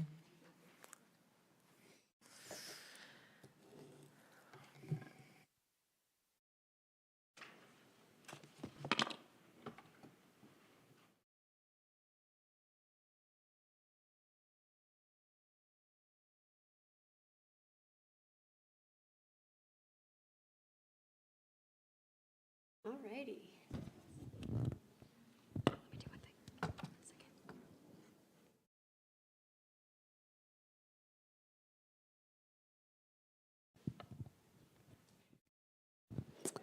All right. Thank you. Good evening, board members. Thank you for having us. We are excited to bring you back another blueprint update. We've been doing a lot of work behind the scenes. We last saw you on May 1st. So we've done a lot of work since then. We'd like to update you on that work and then get your feedback and support of where we're going. Before we do that, I'll give you a preview of what the update will look like tonight. We have a lot of people with us. I think you'll hear first from our LR PAC members. I've asked them to come and share some experiences with you about their year with us and advising us in our long-range planning. Joe Ferdani will then update you on virtual open house and how that's been going since we last talked. Bo will give you updates on the mill levy override proposal and planning, and I'll do the same for the bond proposal and planning. And we have lots of friends in the audience that we brought with us, experts to help you field any questions you might have and dig into details. All right, with that, Adam and Chrissy, why don't you join me up here? I have asked Adam Bronstein and Chrissy Paulson to join us here at the board meeting tonight to talk a little bit about their experiences in long-range planning committee. This advisory committee met all year, and we did a lot of work, and their main purpose as an advisory committee is to support our students and their success in building long-range capital facility plans. And they spent a lot of time in 3 subgroups this year. So we had priorities of a thriving school. We had a subgroup that worked on relevant and responsive programming. And then we had a subgroup that we call B3R, but it was facility renewal, rebuild, and reimagine. And those 3 subgroups then came together this spring to build and help inform and advise our mill levy override proposals and bond proposals. So with that, I'm gonna give it to Chrissy first to share her experiences this year. Absolutely. Hello, Chrissy Paulson. I am a community member on LRPAC by way of having a 3rd grader and 5th grader at Cotton Creek Elementary School. I started with 5 Star Academy, which I could not recommend anymore, and from there got looped into LRPAC, and I'm finishing up my 4th year there. So a little bit about the experience this year. There was a lot of cross-referencing this year of what activities have been going on, where are we looking to the future, and how that aligns with Blueprint. So a lot of looking at that, and then as you would imagine, a lot of looking at the bond planning, the mill levy discussions, and getting the community feedback on how that hits us, what makes sense, what doesn't, what words do we not understand. And I would say one of the things that I really appreciate about being a community member on LRPAC is there really is encouragement for dissent. They are really looking for us to poke holes into what we don't understand, where there's a gap for us, so that they can fill those when they go out and talk to the broader community. And so I really appreciate that aspect of the group. And as mentioned, we also had subcommittees this year. So we got to double down on our work, which was fun. And I was on the relevant, the academic, looking at relevant academic planning. And it was a great experience. Something that could easily happen there, right, is the staff could decide that they know what's going to be relevant and use that for their academic planning. But we went a totally different direction, and we looked at all the different curriculums of all the schools to see, are the offerings fair among the schools? Is it relevant? Are we up to date with what our students should be taking? And then went this step further, and Bo took us out to a bunch of different schools at all levels to hear from students and leadership at those schools about what's working for them, what's not, what's missing. And so I really appreciated the outreach there to dive into what we need to be better, rather than just sitting in an echo chamber among staff and deciding themselves. So if there are no questions, I'll go ahead and hand over to Adam, who will fill in all the things that I missed. That's why I had you go first, to make this easy for me. So I'd like to just echo what Chrissy just said about our involvement here, and it was a busy year. But my name's Adam Bronstein. I'm a community member, been in Thornton for 25 years, and 2 sons that have graduated from Thornton High School and from Mountain Range.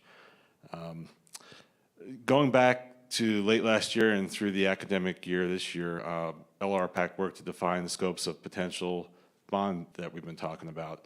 And I was involved in the Building Renewal, Reimagine, and Rebuild subcommittee, where we discussed all the issues that impact a school site, such as building mechanical systems, roofs, interiors, building sites, safety and security, information technology, and many other aspects accompanying all the district buildings. So it was a lot of detail.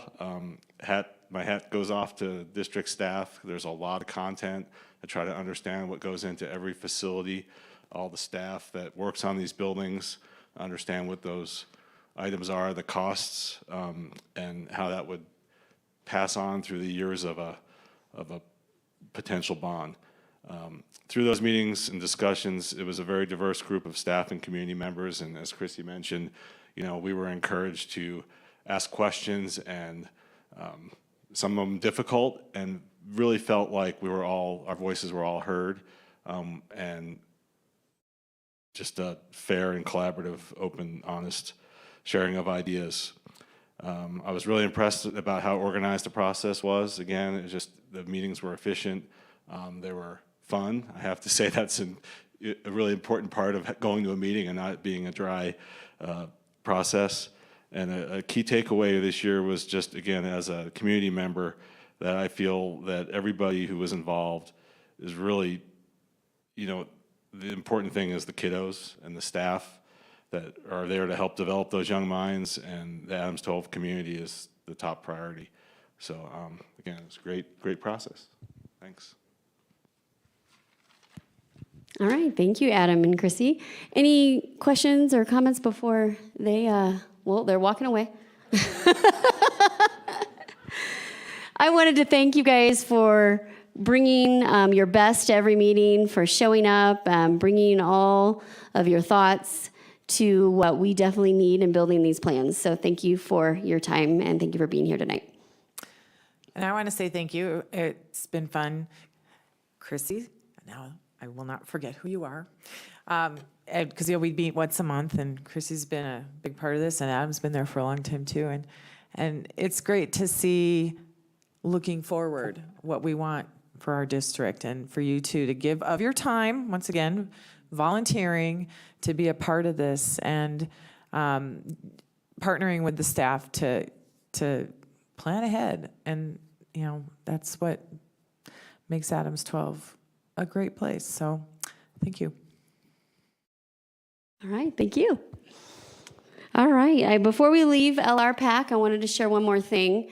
We did ask LRPAC, as they've gone through this process back in April, we asked them, what are you most excited about as we build these proposals and for you to review? And these are the things that came up. So Thornton High School and the rebuild of Thornton High School potential came up.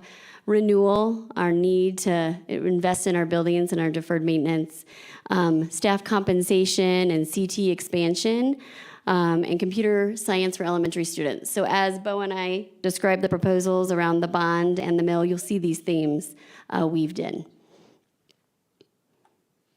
So with that, I'll pass it over to Joe to start giving you an update on our virtual open house. Thank you, Molly. Good evening, everyone. Last time we spoke, we were just getting ready to launch the virtual open house, and so we're a couple weeks in, and we thought we'd just update you a little bit on what kind of traffic we're seeing on the website and some of the feedback that we're getting. So we've had more than 3,600 unique visitors since May 6th when the website launched. Many visitors have returned more than once. We have 460 community contributors, meaning they're either posting a question or part of our community discussion page or participating in a quick poll. 16% of the visits have resulted in some form of feedback being provided. 17% of the visits have resulted in active engagement for at least a minute, which means they're moving around the site, moving the mouse, scrolling.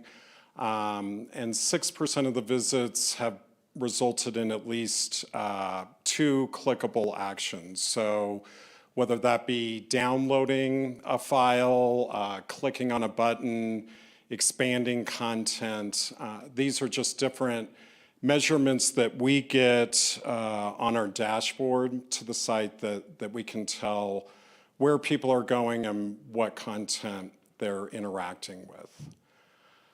We do have a community discussion page where people can provide different stories and comments, and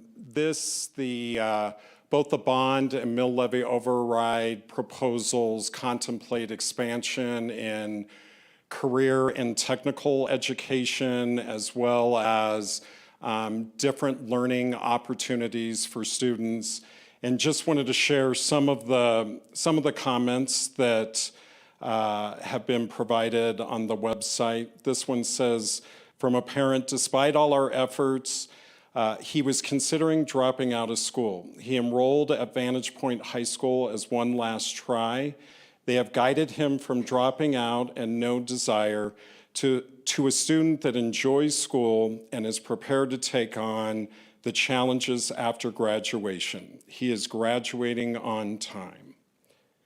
We had another story about career and technical education and its impact.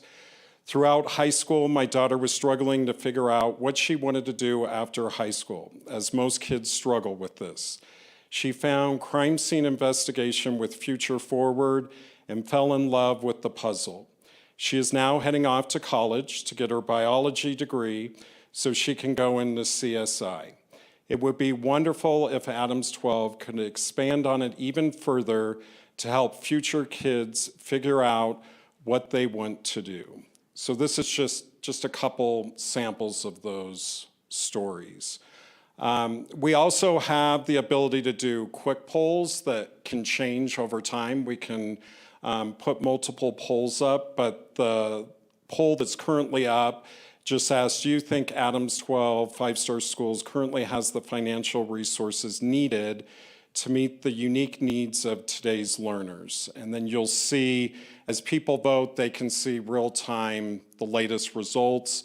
We've got roughly 900 votes there, and pretty evenly split between yes and no, and then 12% answering not sure there.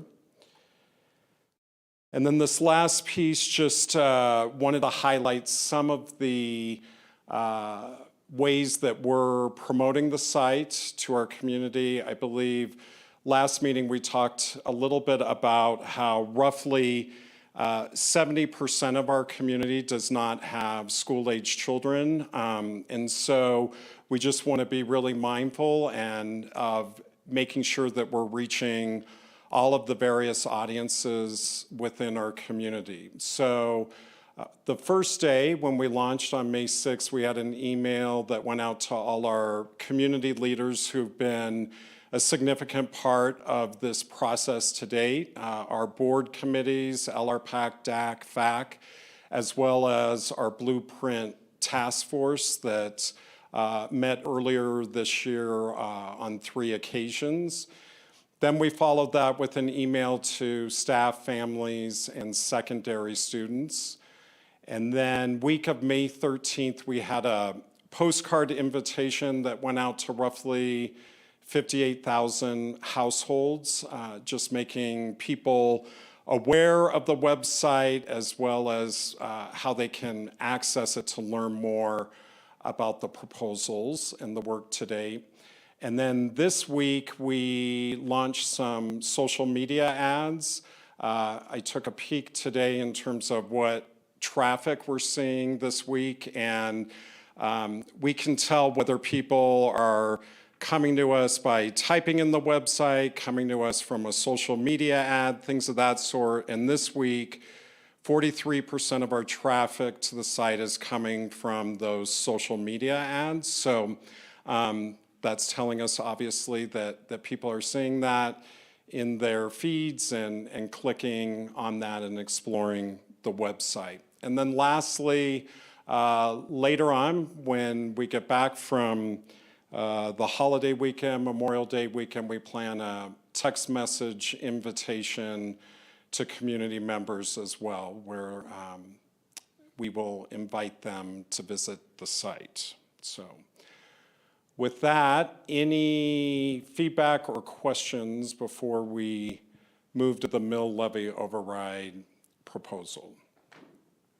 I just wanted to say I went to one of the community engagement meetings, and I was so impressed with the variety of people that were in there.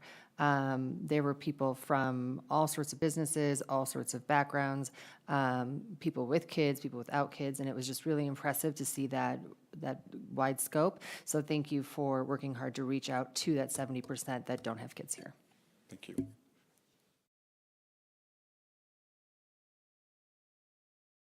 Okay, Mr. Fober. Thank you, Joe.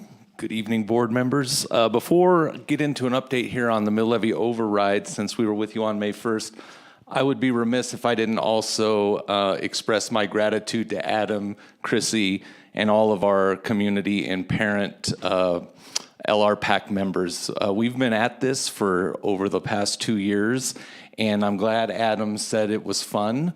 The reason I think it was fun is because we went out and we really listened to our students, to our parents, to our teachers, our principals, about what they really wanted in the future of Adams 12. And that was a big time commitment.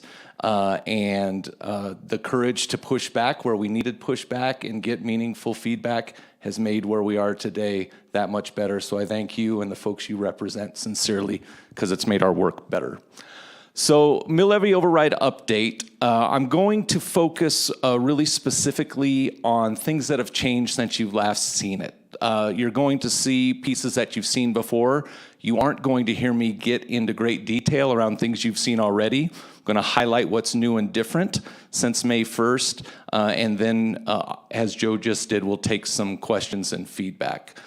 So first of all, as we contemplate a $34.5 million mill levy override to support operations in our system, just want to review quickly that breakdown as we move forward, and a few things we've tweaked based on feedback from several constituencies as we have first introduced this to them. Obviously, we have a great partnership with our district charter schools, and we are happy to share any mill levy override funding that we receive with them proportionally represents about 10% that you see captured here. And then we have several specific investment buckets that really rose to the top as we did a lot of engagement over the last 2 years. And you've seen these before. I'm going to highlight some specific elements that are new or different since you last saw it. Obviously, you've heard it through several different presentations tonight, the critical importance in our work around having a world-class staff. Teachers in front of students, support staff in our buildings, leaders in our buildings, it matters. It's the most important commodity that we have. And we want to stay competitive in that space. We want to attract and retain the very best. So you've seen most of these pieces before, but I want to tease out a new piece in that first sub-bullet, and then this new third bullet that's a part of this. We recently completed negotiations with our certified team, and we know one of the things that makes our schools vibrant and really provides some of those pieces that our DAC group talked about, learning outside of the classroom, is the extracurricular activities we provide in athletics, in affinity clubs. It's really important that we compensate folks that coach and sponsor those in a way that's meaningful and representative of the time it takes to make those clubs and those teams flourish. And so part of this piece of this investment beyond the 2% ongoing is to make sure we raise the compensation for coaching and sponsorship of clubs to a level that's commensurate with what we want those experiences to be for our students. And then you've also heard tonight and in many recent meetings over the last several years the importance of maintaining investments supporting social emotional learning and intervention in our system. We were lucky enough to add post-pandemic a number of staff members that specialize in those places, and we do not feel like we're at a time yet where we can draw back on those given the needs we see with kids. So a pretty significant investment here, obviously related to hiring and retaining world-class staff. You've seen this piece before, I've talked about it. Not much new here, but again, reinforcing the continuum of CTE experiences from middle school and high school, both new programming and an expansion of high demand courses already existing in Adams 12 for our students. Joe shared some quotes, one specifically that speaks to the transformative impact CT has.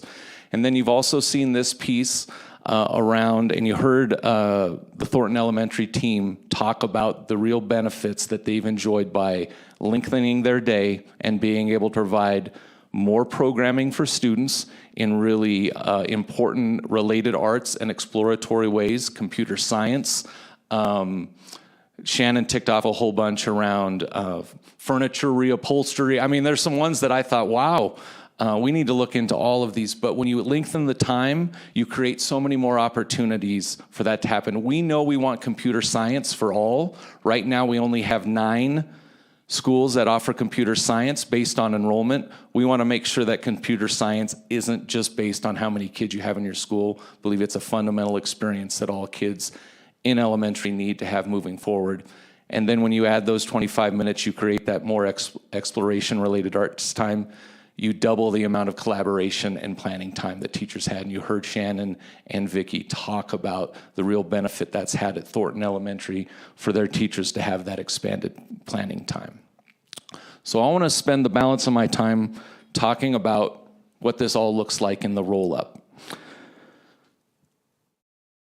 It is always difficult when you think about investing in programming for kids and being able to attract and retain quality staff that you make your money go to all the places you need to. And so when you look at all those pieces I just talked about, you see a total of $41.1 million. It's about 6.6 more than is obviously couched in a $34.5 million mill levy.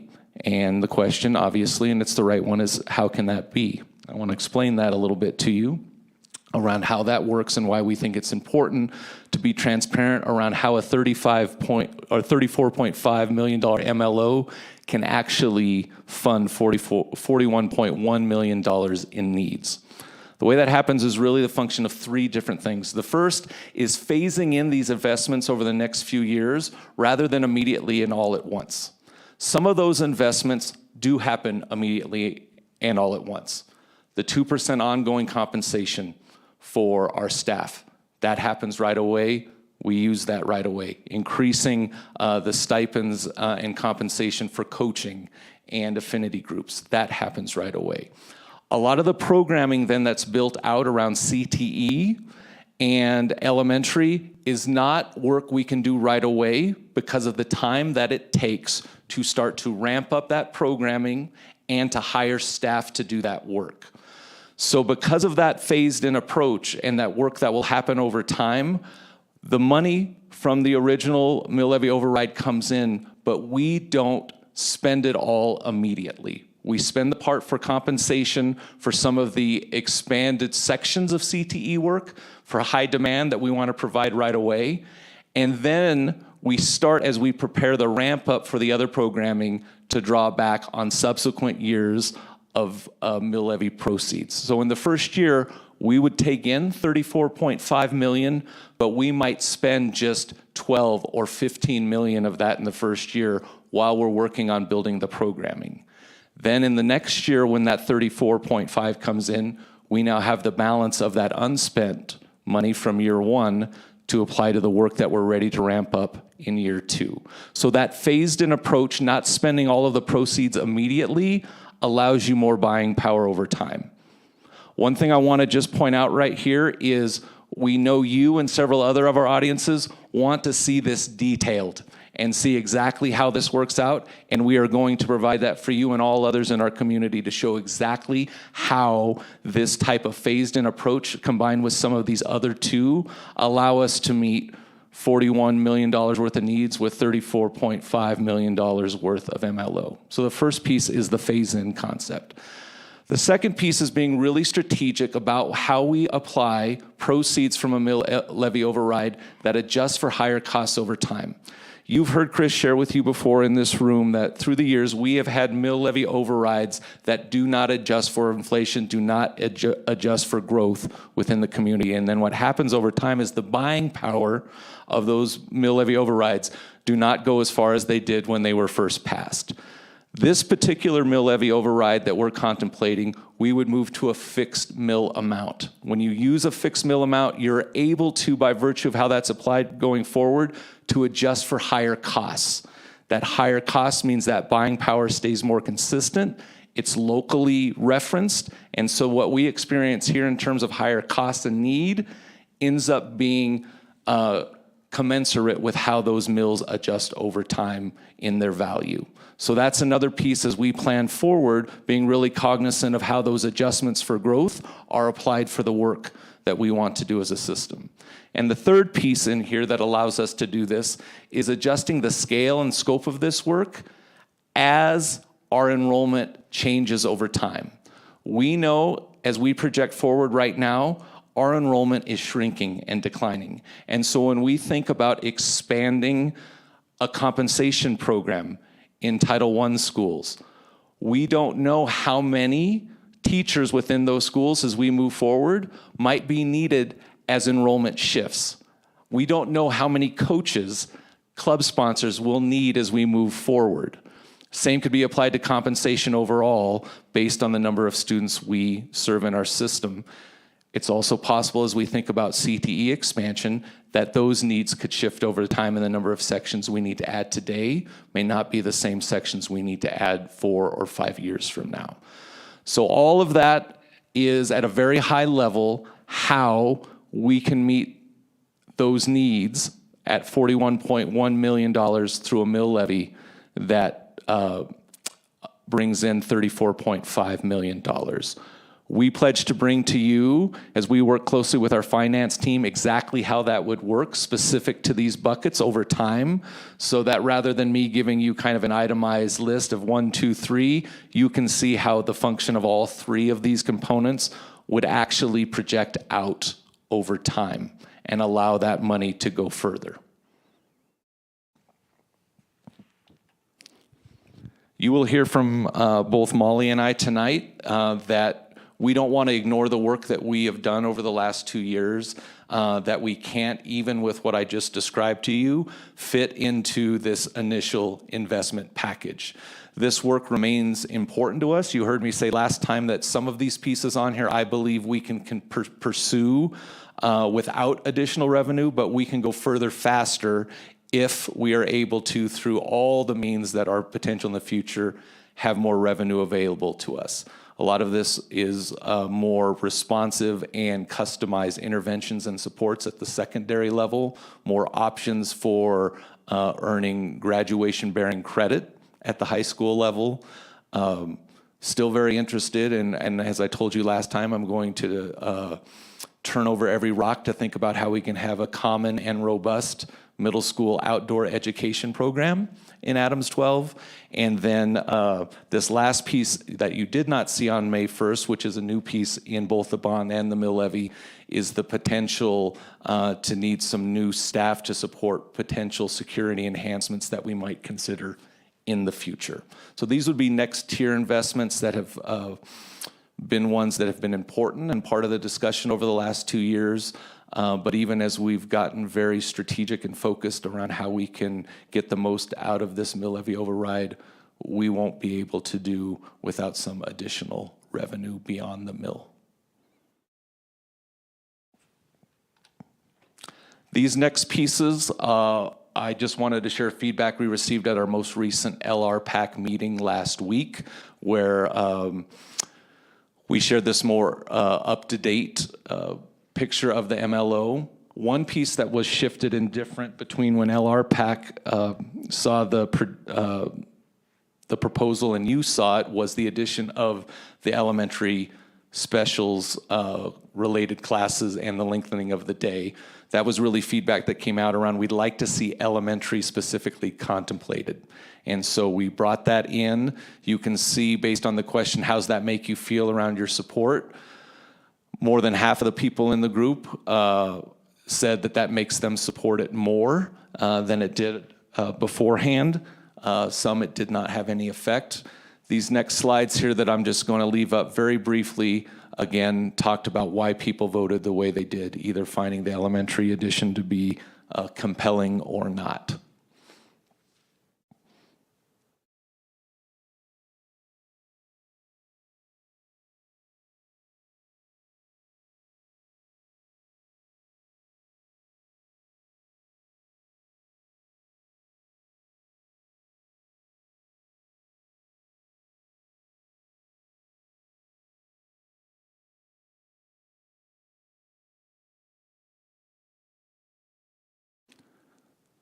There was a comment in the DAC piece about, I don't know how visible 21st century learning is. You see that in the upper right-hand corner here. I think the provision of computer science for all in the elementary schools is a very direct and visible investment in 21st century learning.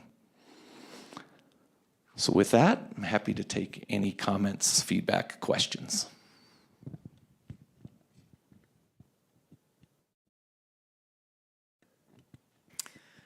I appreciate the work that you guys do on all of this and how it's evolving and improving as we go. So thank you. and that evolution will continue. More details to come, obviously, as we proceed. And it's my pleasure now to turn it over to Molly for an update around our bond package. All right, thank you, Bo.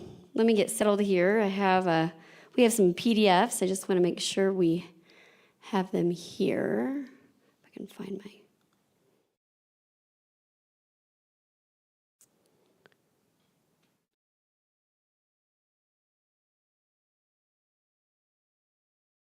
All right, let me navigate that. Oh, okay.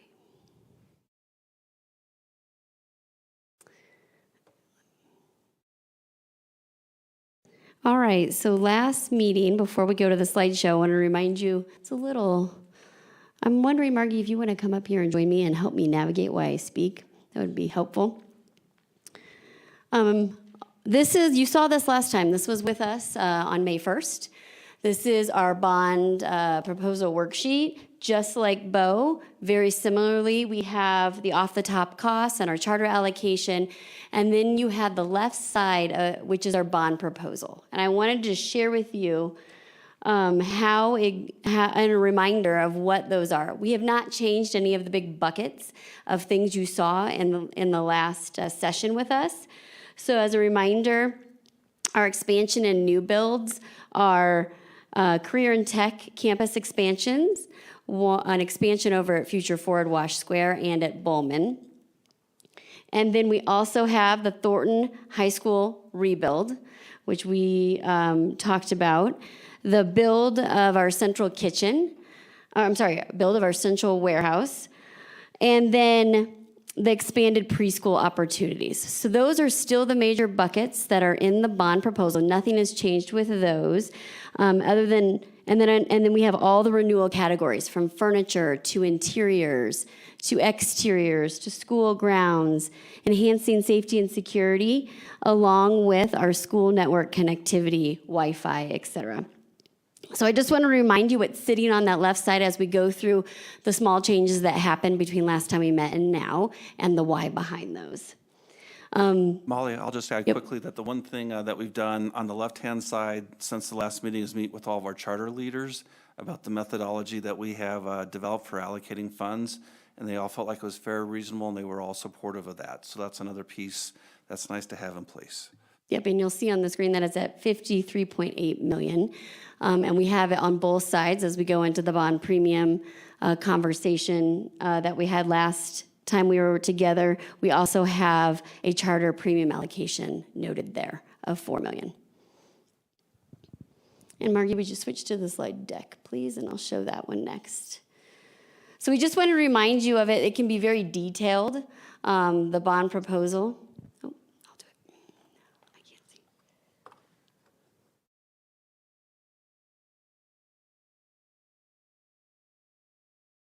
There we are. Okay. So I wanted to share that with you so that you knew exactly that the big items in the bond proposal have not changed. What has changed is just the filtering and the sifting and sorting that we've been doing since then. We've been, what I've been coining the blueprint sprint. We have been looking at data, refining data, meeting with our LRPAC, getting more feedback to make sure these numbers stand and that we aren't missing something big.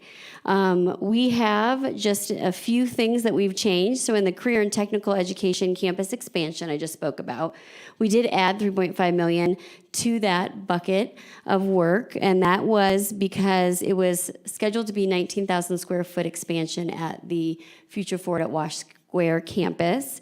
As we dug into programming with our CTE leaders, our learning service leaders, and business service leaders around facility capacity, we realized the best use of our money and space in that location is a 24,000 square foot, allowing additional classrooms to be housed at that location. So that was something we changed. And the next thing we changed is we updated our investment buckets. That's what we call them. Last time we were together, you saw all of these items snipped here below, all by their lonesome. We talked about each of them individually. As we have filtered those and confirmed those as investment priorities for our bond, we have folded them into the buckets above. So, for example, Our high school athletic toilet facilities went into the renewal category they're paired with. Same thing with the middle school fields. It went into the renewal of grounds. So those numbers tweak slightly with that work, but confirmation that those are important and included. The next three things we did is we added additional security investments to the left side. These include door contacts and latch sensors, again, making sure our buildings are safe and secure. And we have technology in a way that we can monitor doors and know when doors are open, propped for the safety and security of all. That is a project, and so is the one below that I listed here, the replacement of additional cameras and door access. Those projects are kicked off, and there is additional work that will need to be done throughout the next bond to finish and complete those projects to enhance our school safety and perimeter. The next two, cost adjustments following a data validation process. What that means is there is, Margie, a 70,000 line spreadsheet that all of these numbers roll up from. That spreadsheet Margie did, and the facilities team did a great job going through that spreadsheet and just verifying everything is included, crossing our T's and dotting our I's and making sure that everything's included that needs to be. But there was some sifting and sorting of numbers that happened just as a result of data manipulation and making sure everything was there. It was a great experience to see, and Margie's going to talk next about our school level investment filtering, where we have been able to filter down to the school level to see what an example of a high school and elementary might be, and we brought those for you today to see, so that some might wonder, this is the big district level, this is the high 50,000 foot view, but as we filter down, what does this mean for schools? So Margie's gonna review those with us next. And those are detailed PDFs I'll pull up while she's beginning her work.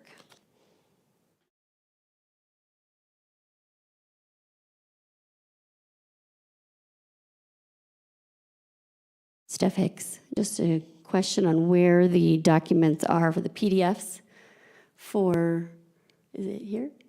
Is it all in one?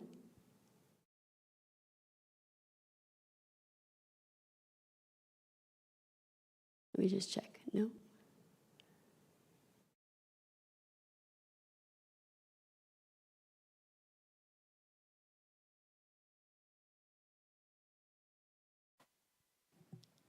We may need to pull it up again. Okay. Margie, do you want to maybe kick off some messaging around it while we work on the technical piece? Hello, everyone. It's great to see you all again. So as Molly mentioned, the spreadsheet that we're working on, it can be filtered down by school level, by bucket or category, whichever you want to call it, the facility investment category. So for instance, under building exteriors for our school, you might see repair the exterior walls or repair damaged doors, repair exterior brick walls. That's Horizons. I don't know if you guys have them in front of you. Horizon, if you go to systems, you'll see more general statements like replace and or repair electrical systems. We're working with Joe's communications team. We might, on some of those systems and some items that are a little bit higher level still, we're going to work on some language to drill down a little bit more. So under each of the buckets, you're going to see more specific language for what is included for that school. Beyond what you see is more specific data that talks about the details for what electrical system pieces might be replaced. So under that one category of 1.2 million, there might be 30 or 40 things that go into that. If I go down to school grounds on Horizon, you'll see the athletic toilet facility piece, and that's, I think you've all heard about that one. That's to add toilet facilities for all of our athletic event fields out in our high schools. Interestingly, you're going to see on Horizon replace pre-K playground. You're like, what? That must be a mistake. But as you all know, we have Bright Horizons there. And that playground needs a lot of work. So this school actually has that item. You'll see synthetic turf. So in each category for each school, there will be similar statements or different statements depending on what has been prioritized for that school. And I think we provided Horizon and Cotton Creek just for 2 different examples. On Cotton Creek, you'll see, I think, playground. It's probably both. We have pre-K kinder playground replacement, and then upgrade of a partial replacement of primary playground equipment. So it just depends on which school and what has been prioritized for each school. A few items you don't see on those flyers that we will drill down more, and it's exciting, that there are more, so each school is going to see this, and then later on, we're gonna have even more information for them, for their schools that we don't have it drilled down enough yet, like the furniture package, that all schools will get a certain amount, and the dollar values will differ depending on their furniture, age and the condition, things like that. We've got, let's see, lighting systems. We need to upgrade all of our lighting systems LED. We haven't specifically determined how much each school gets yet, but every school will get it, most likely except for new schools. We have the door hardware push button item that is safety. Right now we have 1 large bucket. As we drill down more, we'll be able to show which schools get some. So we have the ADA staff toilet rooms. That's still in a larger bucket, but as we drill down into these district-wide, some of these school flyers will then increase to show those categories. So we're working on the details as we go. So that's what those 2 documents are. Any questions about it or thoughts? Okay. So I don't know that anybody was able to see the Horizon and Cotton Creek examples that you were discussing, Margie. Did we have any luck in finding them, or is that something we can share at the board later? Yes, we do have them. They are being uploaded to Board Docs now and forwarded to you all. Our apologies for the technical error there. And I think Margie did a great job explaining them. When you look at the data, it's really a spreadsheet that shows what each school is going to get and what each school can get behind, right? Because now it means something to them. And I think that was the purpose of these documents, is to have, and all this work is, this is what we're getting from a district level roll up, but what does this mean to me as an individual voter, parent, student, employee, principal? How can we share what's important about our buildings and how that is going to look now and in the future? So apologies for that, but thank you, Margie, for explaining that so well. Some highlights on there is it will share with them exactly, like Margie said, the individual investments that are kind of pinpoints and exciting for them, similar to some athletic toilet facilities, the ADA staff restrooms, the replacement of a playground. Those are just great things to highlight as we dig into the data deeper. So how I envision, are they going to be pretty similar to what we did for the 2016? Yes, so the investment flyers I think you're referring to, Yeah. they are. Currently, they're in kind of a draft stage that Margie and I and Chris Wilderman and Tim Dozel, we are going to meet with principals on. Those, after we filter with the principals in early June, will be turned in via help from communications into those investment flyers that will show the specifics. I just know that was so helpful when we were doing all the back to school nights at all the different schools, and just having that tangible information of exactly what was going to go in, what was going to be allocated where. Parents, community members, voters really, really appreciated that transparency and seeing it. So I appreciate that work doing it again. Yeah, thank you. Any other questions around that school level investment? I have a comment. It's somewhat tongue-in-cheek, but I do feel like I should convey the information. Glacier Peak wants new carpet, and Mally wants a new lunchroom. All right, thank you for that. Thank you very much. Yeah, there's a lot of data that went behind all of this, and if I'm repeating what Margie said, I apologize. But this data and this work with schools and partnership with schools, it really went 2 years back of doing some visits we called Voice of the Customer, where we said, what's important to you around your facilities? The facility audits that Margie's team does on a rotating basis to know where their school facility stands in different areas of these deferred maintenance renewal categories. The feedback we've received from the different task force, blueprint groups. So there's a ton of data that goes in, and we're excited to share them with principals in the coming weeks.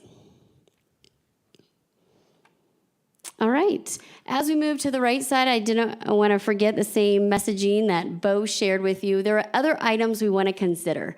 We also don't want to be naive in that an $830 million bond is just an $830 million bond. There is premium and interest. And we don't want to be super risky and plan for it all, but we do want to have a plan for it. Right? And I shared with you our approach to that last time, where we will plan 60% of what we're estimating to come in those other revenue buckets. And as kind of our last phase of the bond. And so as we finalize the projects on the left-hand side, we still want to prioritize and look through this. There's a lot more than we're on the mill. There is about, I would say, 15 or 10 to 15 line items of things that are still items to consider. These include things like our emergency generators, additional building renewal in all of the categories, critical systems, exteriors, interiors, grounds. This includes air conditioning in various parts of our building.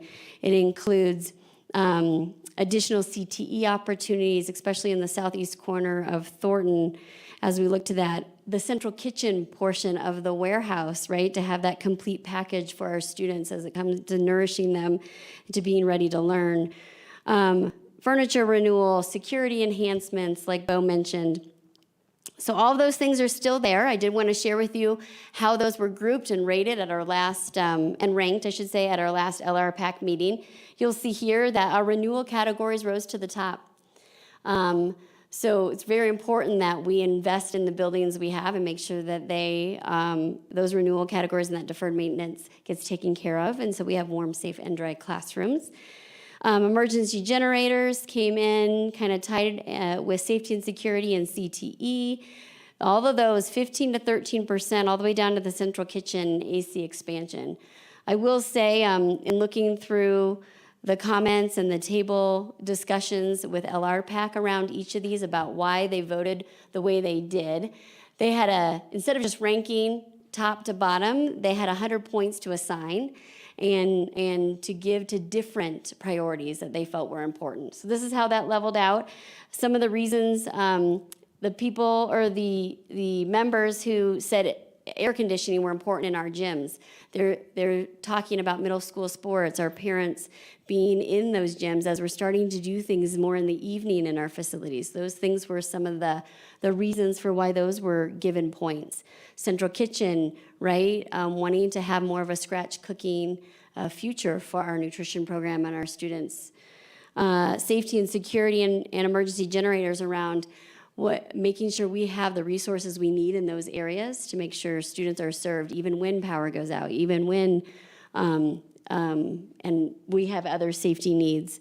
And then finally, renewal, a lot of comments on the sheets around renewal is really important for us to make sure that we have walls, carpet, ceilings, temperatures, comfort, also buildings that, like I said earlier, can be warm, safe, and dry, and a great learning environment for kids. So really interesting how those came out. I wanted to share that with you.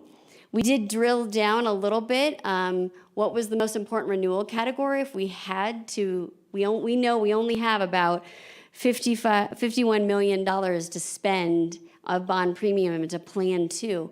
What would be the most important if we had to pick a category of renewal?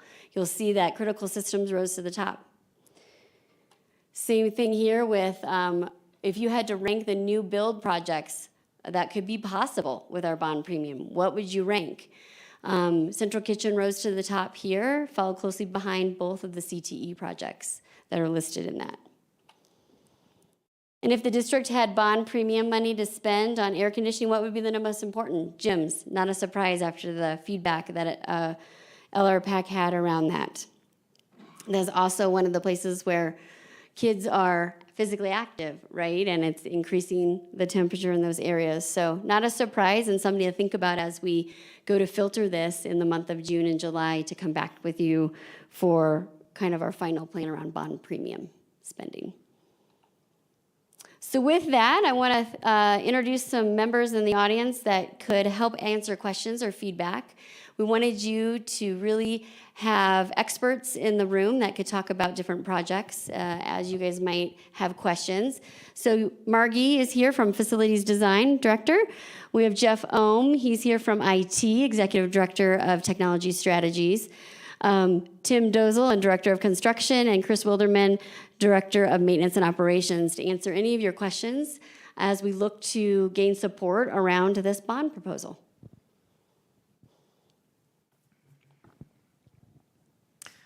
I have to say, the emergency generators was the most interesting conversation.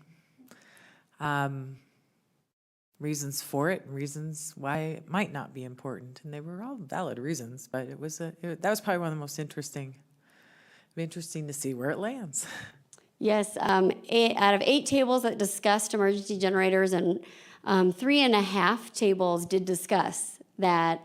Wow, is the return on investment for emergency generators where it needs to be? Is emergency generators, yes, something that we know now has come up, especially after the April 6th actions of Excel and how the power went out to many district metro area schools. And yeah, so there's some work to be done to filter that and decide how we progress and if we want to prioritize that with our bond premium. Team, anything to add on emergency generators? Okay. I have just an observation around furniture, and I know people but it's going to go in a serious way, trust me, serious direction. I'll try to behave now. I think when people tend to see furniture, they tend to think of, they're just, they have old, tired furniture and they're replacing it, or they want something that looks better. And I tend to think of the changing diagnoses of our children. I have a kid who was diagnosed with autism and ADHD, and he's that kid who cannot sit in a regular chair to save his life. He turns into a noodle and just sort of oozes out and lays there for a while. So I can certainly see that need regarding furniture, furniture that speaks more to that accessibility component and that changing awareness and diagnosis. So as we are doing this sort of furniture planning and distribution, are we focusing on areas like that, trying to support schools in changing how classrooms are structured? That's a great question. Our facilities planners and our design team have gone to every school to assess furniture. They haven't looked at every piece of furniture, but have looked at groupings of classrooms and libraries and large spaces. And what we're scoring is obviously condition, flexibility, choice. Are there choice options? Age. Did I say condition? I did. So they're actually looking at that. And we met with a core committee about 3 weeks ago that included school staff, office managers, administrators. We didn't get a lot of teachers there. I think they had a hard time getting subs. But we asked them, what is important? What do you want to see? And interestingly, flexibility and choice came up as the top item. Obviously, warranties and value and durability and ergonomics. We have about 6 different guiding principles that we're hoping to share with that core team and finally develop a core set of guiding principles to continue moving this forward and then to present it to our leadership in our blueprint plan. But yes, that is one of the items we're looking at. What is the flexibility? What kind of choices support different ways of learning, different ways of teaching, and what kind of options can we have in classrooms and in libraries? And so yes, to answer your question. Thank you. You're welcome. I have an additional question kind of along those lines.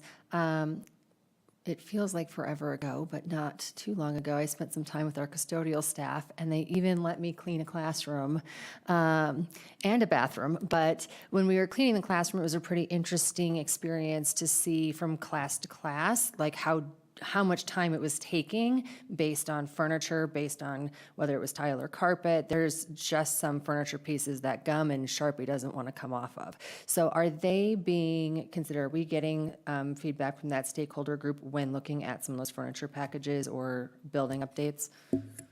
Great question again. And we did have custodial staff on that core team, luckily, and that is, they did bring that up, is, can it be cleaned? Is it durable? Are we gonna have to be repairing it all the time? So we do have custodial folks on that core team, and we will be considering those items. And interestingly, I think you'll all be interested, now, as we continue along, we are planning to hopefully have a furniture fair at the end of September here at the training center to bring in different types of furnishings that align with the guiding principles that we come up with. And folks like you, school staff, leadership, administrative staff can come and look at it, talk about it, try it out, agree or disagree, but we are considering those types of things, yes. That's amazing. Thank you. You're welcome. I just have a quick question off of this, but with some of the federal dollars that are still out there, I know we had talked about the buses and grant programs. Are we looking at possible matching dollars from some of the, Federal Reserve, like, I don't know, FEMA? I mean, I know FEMA wouldn't exactly work for us, but like emergency preparedness. And if we are, can we get like a reflection of where other sources of funds might be coming from? We aren't currently actively seeking grants. Jeff and I are working on one that does have a matching dollars that could be used for those additional security enhancements that we talked about we added. So that would be the door contacts and latch sensors. And so there is a 25% match. We talked about that today of a potential there. That is something we're looking forward to applying for and hoping that we can get there and see the results here, hopefully. But to have it scheduled in without the grant dollars is, I think, the way to go, because many of those awards will be after we have our bond proposal ready for vote. Oh, and I'll let Jeff talk about E-rate with IT. So the other thing that we leveraged in the last bond that we will in this one as well is the federal E-rate program. So that reimburses us for some network and connectivity stuff. So when you see network switches in there or structured cabling, network cabling, sorry, those things we get a percentage reimbursement back too, but it's very similar that we have to spend the money first to get the money back. So in the last bond, I think it was around Chris probably remembers, it was somewhere around $8.7 million that we got back that we reinvested into other things too. So that's a longstanding federal program that we participate and leverage as much as possible. And Margie reminded me of our best grants. That is something along the way, year by year, we could apply for, and we have in the past.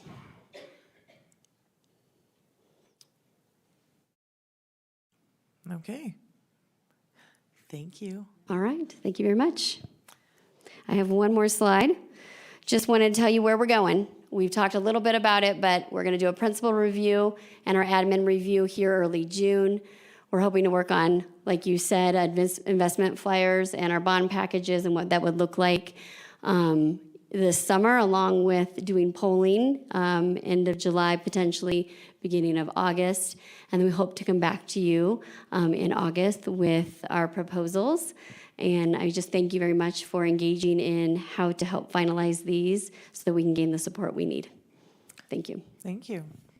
So Chris's watch says it's time to stand. So we're going to take a 10-minute break.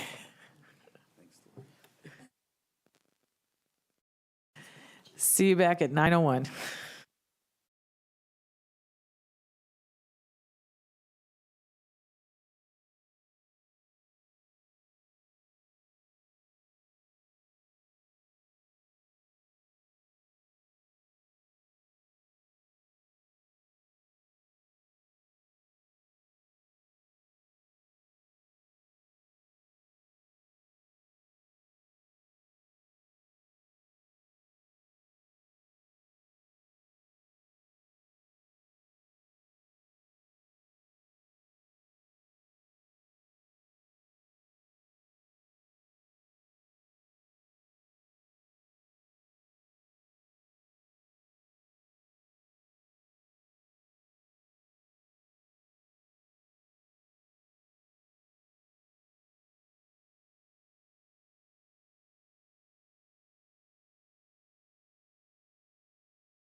Okay, I've been given the go-ahead. We can go ahead.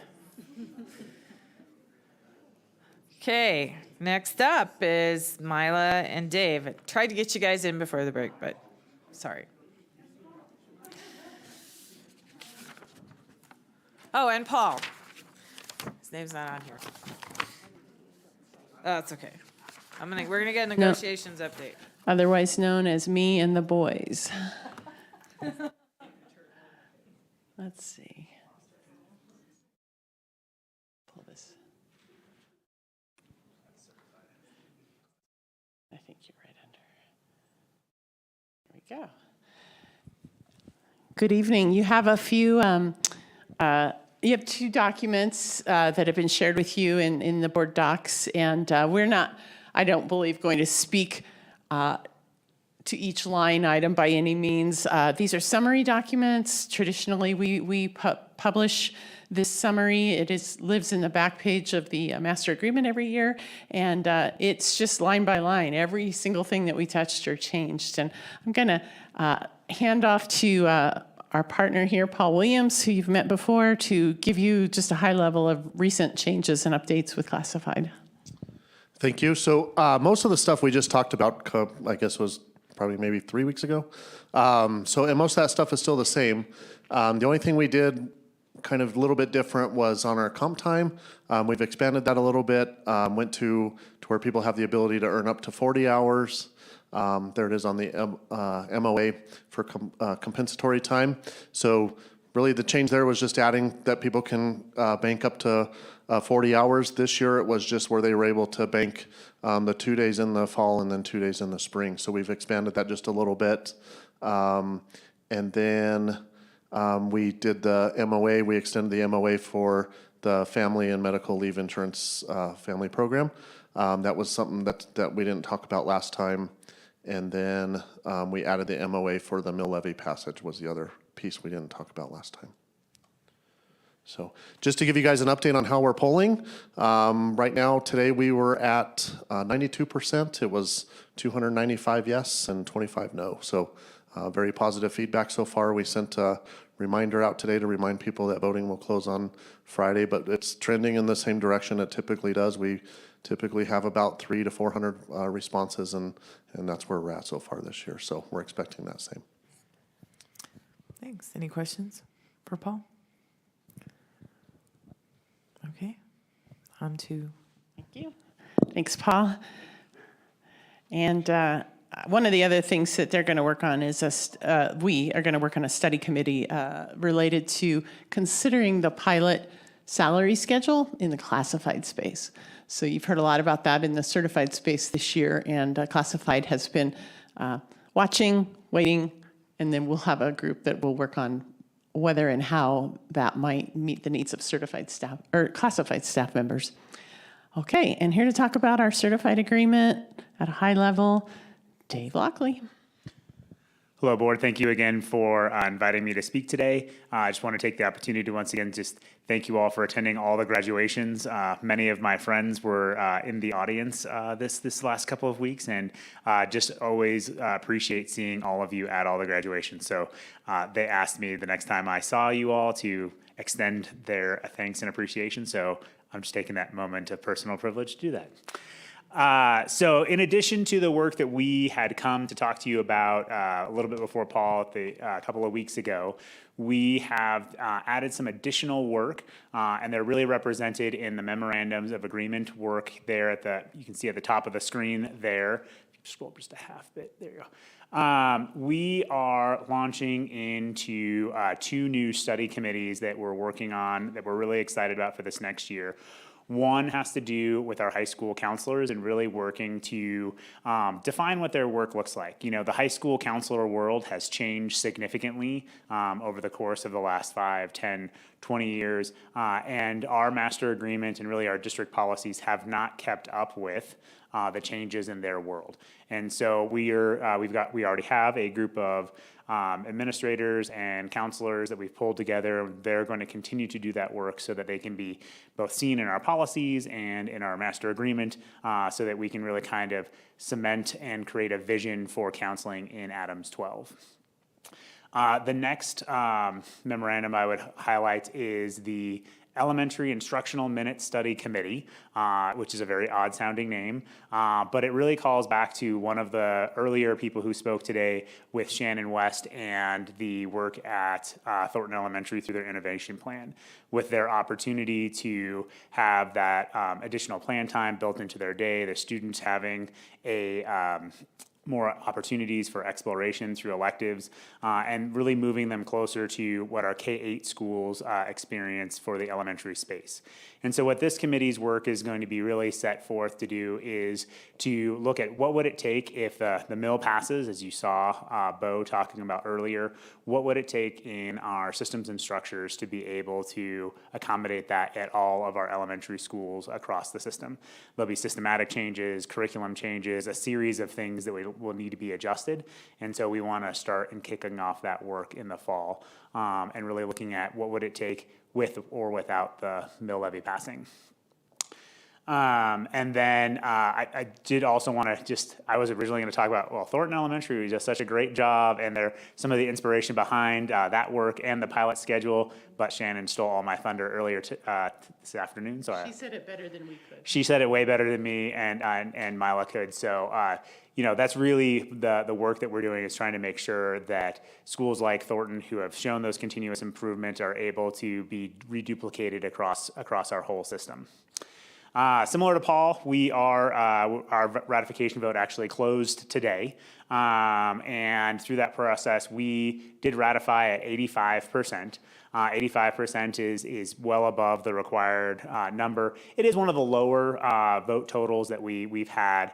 And through that process and just the feedback that we've been getting about this the settlements and this ratification process, we have known for a long time that there are inherent inequities built into our salary schedule. All the way back to the first one, there were inconsistencies in how much is a step worth, lanes, logics and whatnot that may have been in existence when they were put together 25, 30, 40 years ago, have long since disappeared.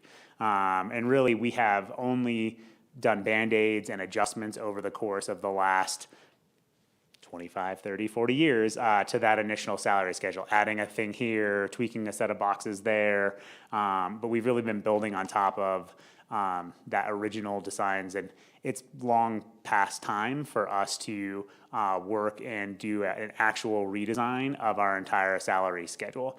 And so with the announcement of the ratification, we're going to be kicking off that work actually this week as we start polling our teachers and our staff to see what interest do they have in a future salary schedule, what's important to them, what do they want to see. We're going to be soliciting people who want to kind of do the hard work of digging into that over a long period of time and inviting them to be part of our compensation study committee. It's a long-standing committee that we've had, but getting a new set of members who are really focused in that specific area. And then with that, we are also working to ensure that every one of our educators really receive what the kind of district standard has been, that 5.1 increase. 5.2. Or 5.2, thank you, 5.2 increase. And so there's a few people here and there in our schedule that didn't currently realize that based on just the standard changes. And so we're currently working to ensure that everyone does see that in their pockets next year. Oftentimes in a system with thousands of employees and different iterations of how all of those salary implications land in their pockets, it's the fine-tuning work that Mila and I have to do every single year to make sure that the promises we made to them are kept.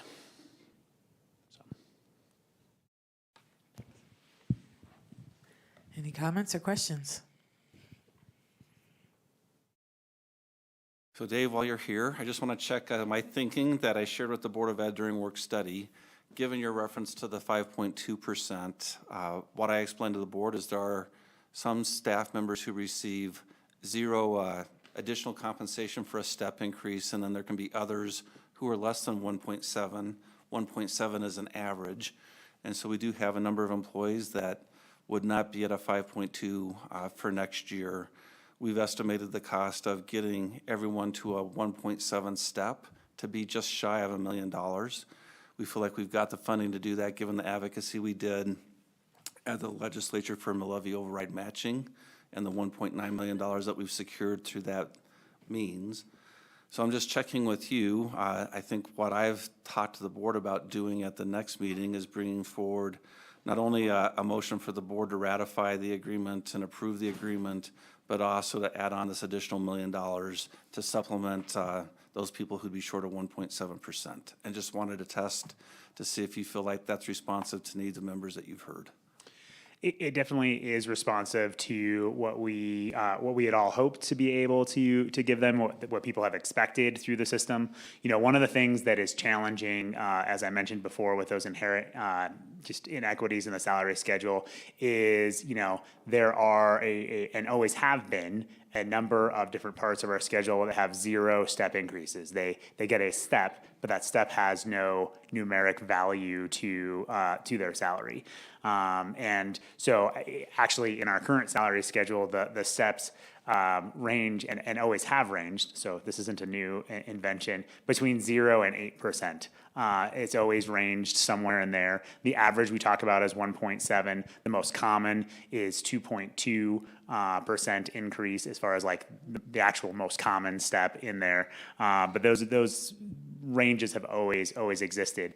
And, you know, practitioners of the work and people who have lived in the system for a long time know and understand that steps, not everyone is worth the same, but many of our employees, one, they don't pay that close attention. They kind of live in the same way I do, where I actually don't know how much money I make every month. My wife does and keeps track of all that for me. And then when they stop and realize it, they're like, wait, that math doesn't add up to what the district or I communicated out. And so I do believe that making that additional compensation will, like I said, fulfill that promise and make people feel like we are doing what we said we would do for them.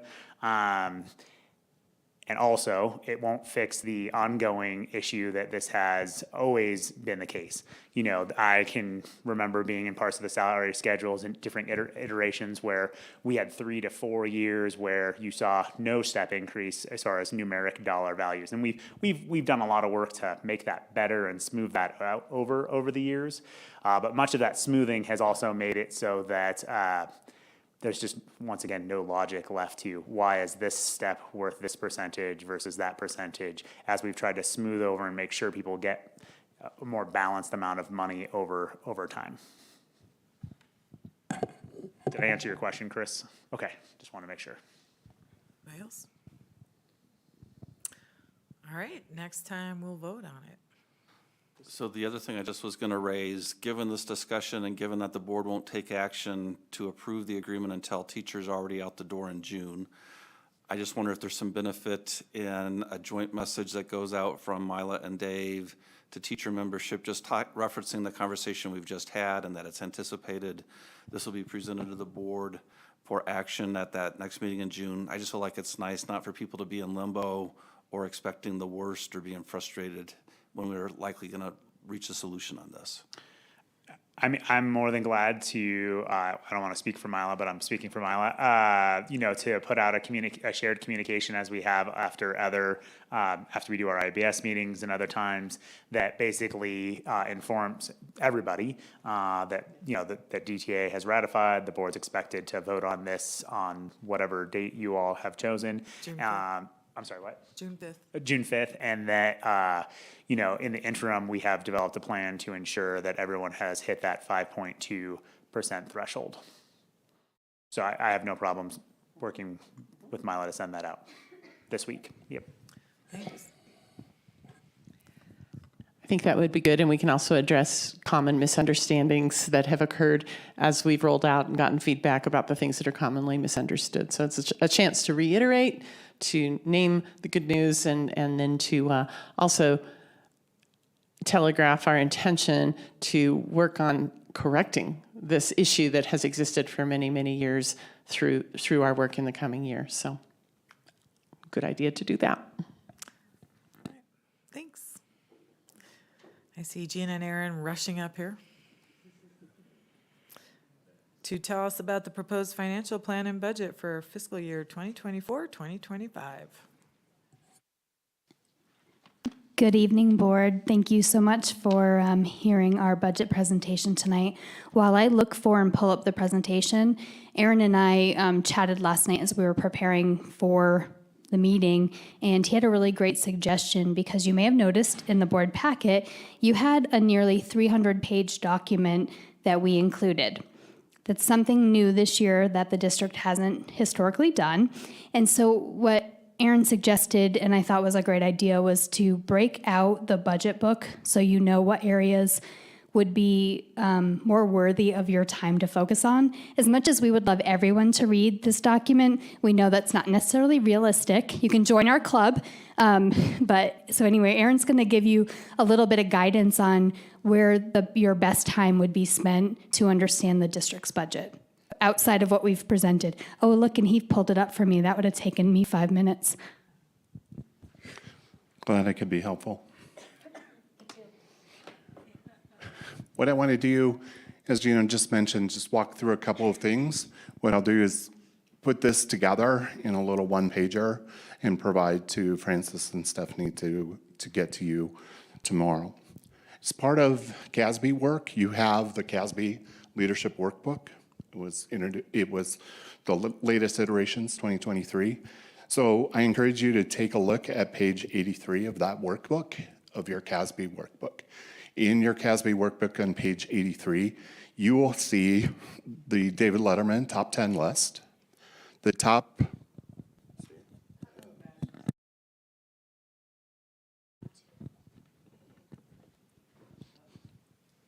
well, Is there an emergency generator?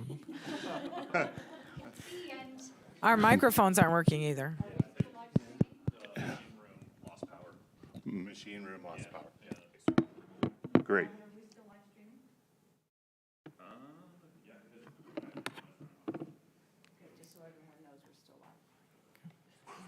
Okay, great. Do you want us to continue or stand by? Okay. Yeah, our mics aren't working either. There's this photo on page 6 of that booklet. It has to be one of my favorite pictures of all time. We just keep reusing. Forever young. Says it all. Yeah. Interacting with their kids.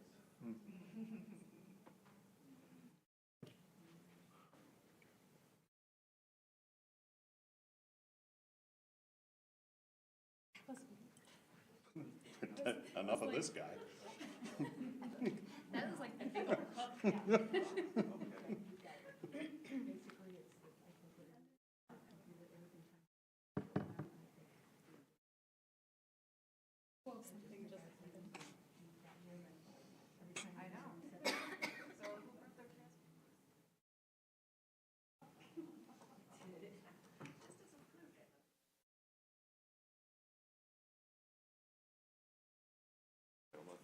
Oh, sorry.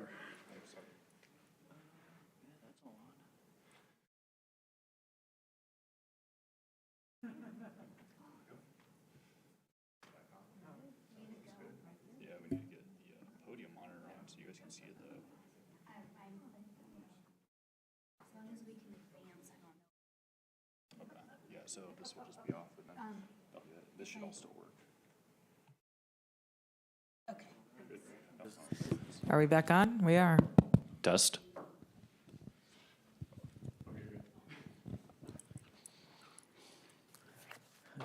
All right. Thank you. So I do try to stay up to date with what CASB is giving to you, so that what we're giving to you is as relevant as possible. It's a great top 10 list on page 83 of the school board member leadership workbook as published by CASB. One of the things that really speaks to is your relationship with Chris and with policy governance. And as we look to the superintendent, to cabinet, to work through the budget and give you a budget, well, you didn't give him all the responsibility. So what is it for you that works? And I think that's a good piece. One of the pieces it says is just making sure that we have a calendar. We have a fiduciary responsibility, you do, to make sure we're following the law, that we're giving your budget, and that you're adopting the budget within the deadlines of state law. The statute, this is the funniest part about the statute, and I have to address it because it's in the school leadership workbook, in the leadership workbook. The statute requires the budget to be presented in a summary format that is understandable by a layperson. Please let me know how we did. We're a little low on that scale. The issue is that we never know what that means. And so my ask of you and DAC and all the other folks that we talk with over the next year is, what would you like to see? What would you like to see better? What would you like to see differently? And we will provide those pieces. We do include quite a different bunch of people in that community input. So working with SACs, DACs, in over 13 years working in and with various school districts across the state, this is the most engaged, active, knowledgeable, inquisitive DAC I've seen. So they are really good at getting to it, and I look forward to working with them as we move forward. The background in the budget book really starts on page 5, and then I'm going to boil this down to less than 30 pages. And the reason I say it's less than 30 pages is because you've already been a part of almost all of the work that's put into the budget book, talking about Elevate and the alignment of Elevate, etc. But it is our guiding principles on page 5, and on pages 9 through 15, which I'll again put in the memo, is what you're looking at is where do we receive our funds? Just as a reminder for all of you about where the money comes from, what are those significant pieces? If you already know, then skim, because you probably do.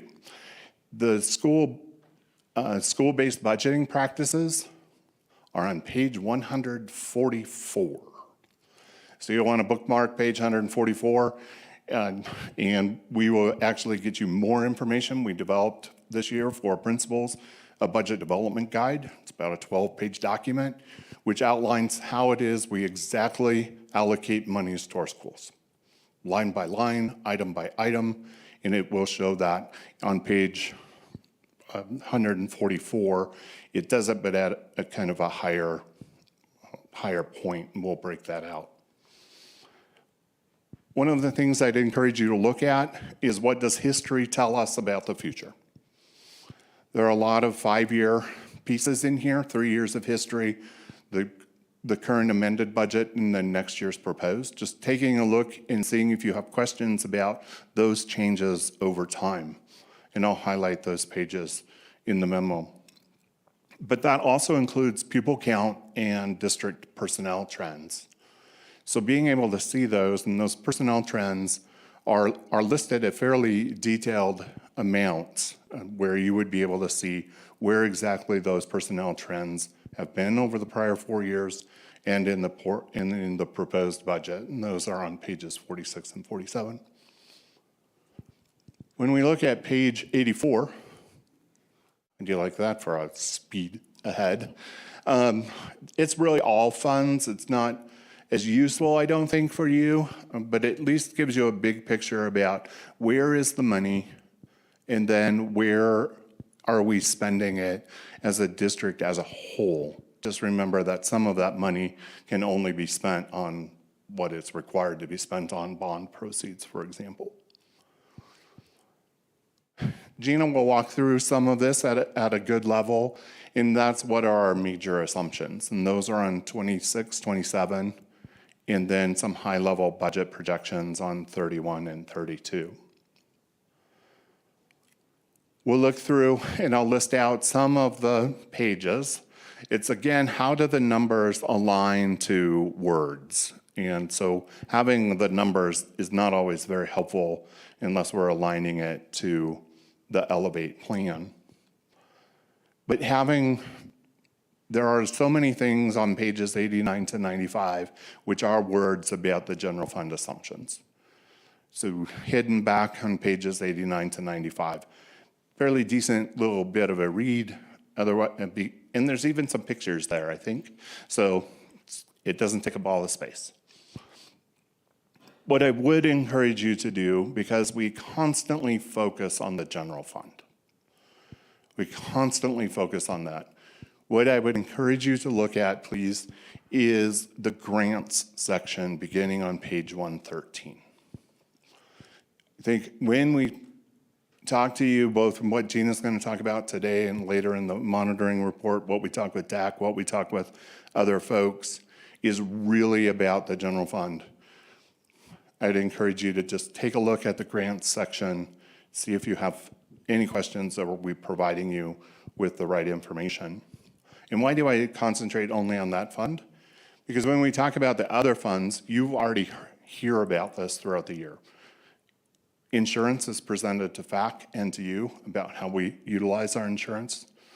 You hear about curriculum adoption and curriculum proposals. That's already handled individually. You hear about base and nutrition, which are kept in separate funds. You hear, as you did tonight, about the bond building fund and capital projects and how we spend those monies. And the bond redemption fund, you hear a lot during the mill levy certification process.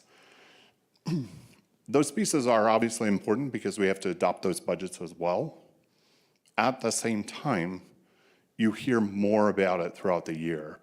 And what I would encourage you then to look at is, as we present later tonight, the third quarter financials, is those are also by fund. So you can kind of relay that back to the things that you're hearing around curriculum-based nutrition, et cetera.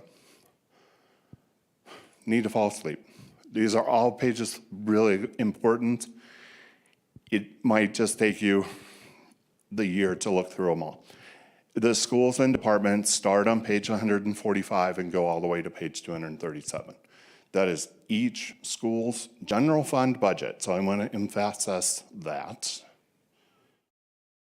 by putting the wrong syllable on the word emphasis, is looking at the school budgets and seeing what that is in there. Note, however, that excludes student activities, pupil activities, it excludes athletics, it excludes grants and the specific grants that support those schools. So please just note that those pieces are not necessarily shown. Finally, pages 239 to 250. This is at the end of the book. This is called an informational section, which is fabulous. There are big graphs on these pages. They're fantastic graphs.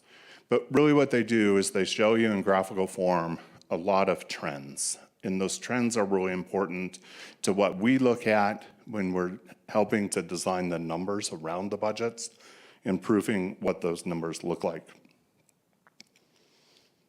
40 seconds. I would just say one more thing, two more things. One is I would just want to thank the finance services team for all of their work in putting together this 300-page behemoth. It does take a lot of people. We don't work just with the financial services team. It does start with cabinet, working with DAC, working with the information they receive from SAC, working with all of the school principals and the department heads. I know personally that I need to do a better job. You heard that tonight from DAC. We hear that in our surveys. And so that's what I'm committed to doing over the next year. I'm starting with K-8 principals this summer. And then, as DAC mentioned, we'll be meeting much more often to talk about the finances, how they relate, the dollars relate to the actual pieces of Elevate. So please know that if there's anything further you're hearing or things that I can do, I am dedicated to making sure that I complete those tasks and give out the information in a better way. I like the numbers, so I'll just give you the numbers. Okay, well, that doesn't really help most people, right? It's how do I give out the information? So I'll be working with Zach, et cetera, and part of Gina's work, Gina continues to meet one-on-one with every school principal. She's almost done her first lap, but she's done really well there. So we continue to do that, reach out, and we'll continue to do those pieces. So thank you for that, and I'll get those pieces specifically to Stephanie and Francis for a lookout. So hopefully that will help guide what we're working on. So before we move forward, any questions for Aaron on that piece? I'm going to ask him to stay up here in case you have questions that we need his computer and he can help answer. I try not to memorize numbers because I'm always wrong. So as Aaron mentioned, you have seen most of this presentation multiple times now because not a lot has changed in our assumptions as we've worked through the budgeting process. So I'm going to go through this probably a little quicker because of the late hour and the many items left on the agenda. But if there's something you want me to pause on, please stop me and we'll talk further on those pieces. So as Aaron mentioned, we are required to present a proposed budget to the Board of Education 30 days prior to the beginning of the next fiscal year. So that's what we're doing tonight. In 2 weeks, I believe, we will be coming back to you asking you to adopt the budget. I'm not sure how much this has been shared in the past, but a consequence of not adopting the budget by June 30th is that our next year's budget is limited to 90% of the prior year appropriation. So it's an incredible responsibility, and why we put so much time, effort to communicate the entire process along the way. Because 2 weeks between the proposed budget and adopting it isn't really a lot of time for feedback to be given and changes to be made. So hopefully what you are seeing tonight and what you'll see to 24-25 will decrease by nearly 958 students.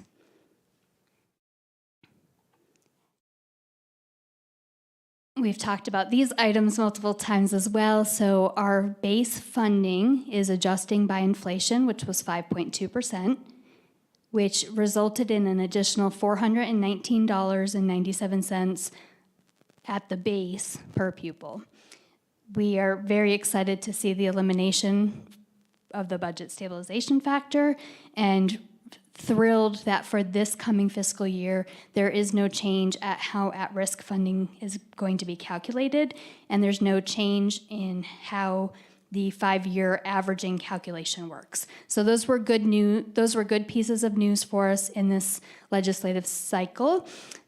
Very likely that both of those are changing in the future. We aren't sure exactly the impact to the district. At risk may be a positive for us. Too many unknowns today. The changing of the 5-year averaging is certainly not a positive.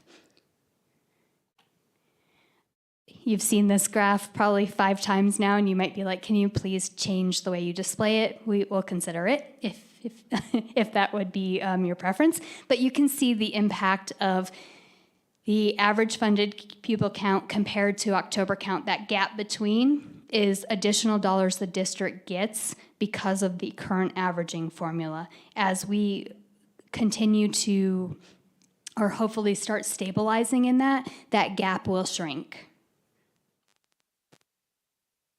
This is just a summary that you have seen multiple times as well about how our School Finance Act works all together with our at-risk percentage, what the budget stabilization factor percentage has looked like, inflation, and the impact on per pupil funding. As we've mentioned before, going forward, we do not expect the per pupil funding to change by much more than inflation. At risk could certainly have an impact, but really the driver is going to be inflation going forward. And you can see the growth of those dollars is pretty minimal. So for our revenue estimates, and I think we mentioned this at the last budget update, in order for us to produce a 300-page budget book for this meeting, we have to have a cutoff on changes to our proposed budget. That cutoff, I think, was April 12th, but I might be wrong on that date. And so any change that we learned about since April 12th is not necessarily reflected in the document itself. It will be reflected in the amended budget that we bring to you in January. So School Finance Act, we're looking at $17.4 million approximately of new funding. Those are ongoing revenues. Inflationary increase for our mill levy override of $2.1 million. We've adjusted the ongoing investment earnings by $1.5 million increase, and at-risk supplemental and MLO matching funds, based on what we knew on April 12th, was a reduction in funding of about $830,000. Categorical funding increases by approximately of inflation, $769,000. And then we have some changes in one-time resources. So our projected beginning fund balance was $12.5 million that would be available to spend. That's that amount of unassigned fund balance above 4%. Spend down of one-time 5C funds. We spent a significant amount of time reviewing every single one of the 5C project items. I don't know if project is the right word, but that's what I'm going to go with, and evaluated if there was beginning fund balance for those items. Would it impact that project if we took those funds away for a one-time basis? And so that equaled roughly $7.8 million. Part of the one-time curriculum reserve, the fund balance has grown over years, and based on some different changes, the team determined that they could reduce that reserve by $2.5 million. And then because of fluctuations with interest rates that you all see personally, we couldn't, in good conscience, say that all of the increase for investment earnings was going to be ongoing, because we don't know. We can't predict that. But we do believe for the next fiscal year that we will see approximately $2.4 million of one-time additional investment earnings. And then we, through work and evaluation on the different needs of different reserves, we have a change in reserve balances of $4.6 million.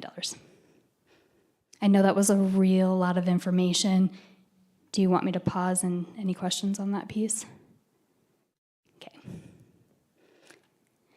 All right, I'm not gonna spend quite as much time on the expense estimates, just because of how much time we've spent presenting it over the last several months. Ongoing expenses, we see that those are going to increase by $20.2 million. The bulk of that is really around compensation and health benefits.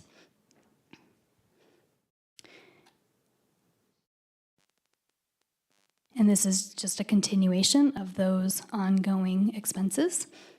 And you can see the bulk of these are really all at the schools. And then district-wide supports, ongoing increase of $1.1 million. So then, in addition to ongoing expenses, we recognize that there are one-time expenses. And some of these we're categorizing as one-time expenses. There's a high likelihood we'll go through the same exercise we did this year, next year as we did this year, where we had the CLIF-funded grant positions that the bulk of those really did continue on, some of those being funded with one-time funds, some of them with ongoing funds. And so I'm confident that the team will work through all of these to determine, can we find a way to continue to fund them in the future, or are they truly one-time? All right, so as we look at forecasting what the ending fund balance for 24-25 is, we're looking at the total fund balance for the general fund will be $77.1 million. We are planning to make some reserve increases, so $2 million to Tabor, and that's due to the increased revenue. We're required to set aside 3% of budgeted revenue. And then we're working to increase the risk fund balance. As you've heard, the cost of insurance has just really gone up significantly year over year, and we haven't made an increase to that fund balance.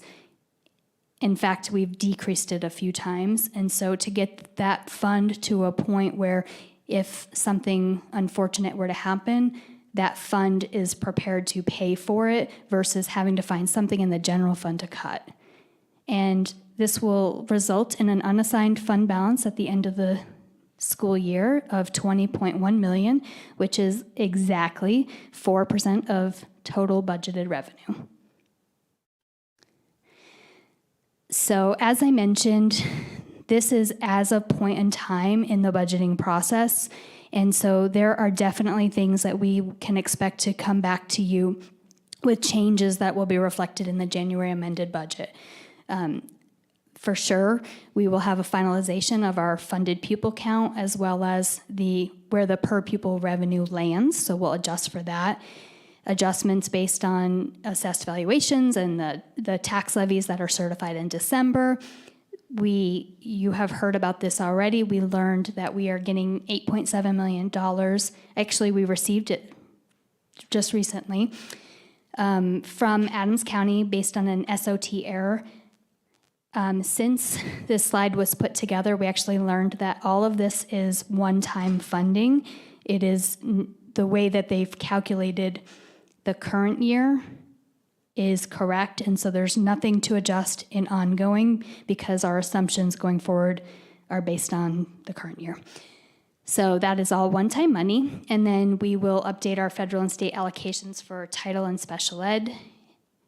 Healthy Meals for All is something we will continue to watch as the state has not allocated enough funds to pay for the actual cost of the program with increased participation.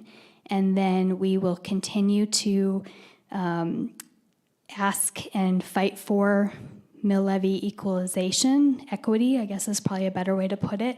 And so we do know that we're expecting to receive, I think it was close to 1.8 million in the current year. We have not seen that happen. We don't know when it's going to happen, but we will be building it into our amended budget projections.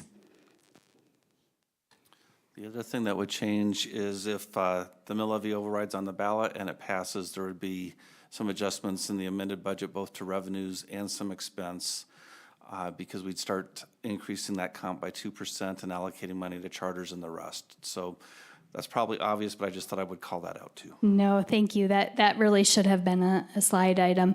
Aaron wanted to add something. And just one of the next things we're going to work on or show you tonight is the monitoring report 2.4. And just encourage you to look at the pieces within 2.4 for policy governance that you just saw tonight in this budget presentation. And as we continue to work together and provide you with the information that you need, we do take this part very seriously, but putting it back into the monitoring report and getting this information back to you. So that is the the proposed budget presentation. Before I put the mic down, I do want to recognize the incredible hard work that Aaron put into getting this budget done.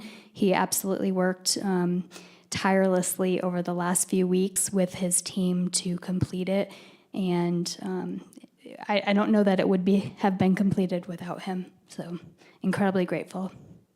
Any questions? So I know it's late. I hate to press my mic button at all to prolong it, but I do want to just call out that we're very fortunate to have two folks who are just so well respected by peers throughout the state for technical expertise and leadership in this space. And both of these folks have been with us in the past, came back after working in APS, and they're just deeply respected and having competence on the financial side of the house at that high level. It's a fairly scarce skill set, and we're really lucky to have both of them here. That's what I was going to say. So thank you both. And you for do everything. put it into a way it's pretty understandable for a non-number person. So, a layperson. I hope that the budget stabilization factor stays away. Did you know that we've lost in Adams 12 like $490 million because of the BS factor? That we will never get back. That we will never get back. I just did a little report on that, so thank you for the information. All right, anything else? Okay, so I think it was in our CASB board book that says that when we are talking about the budget, we have a separate public comment for the budget, which is next on the agenda. Do we have any public comment? No one has signed up for public comment regarding the fiscal year 24-25 proposed budget. All right, thanks, Stephanie. So we'll wrap this up on the 5th, hopefully. Next on the agenda, proclamation LGBTQ+ Pride Month. I will entertain a motion to adopt the proclamation declaring June 2024 Pride Month in Adams 12 5-star schools as presented. So moved.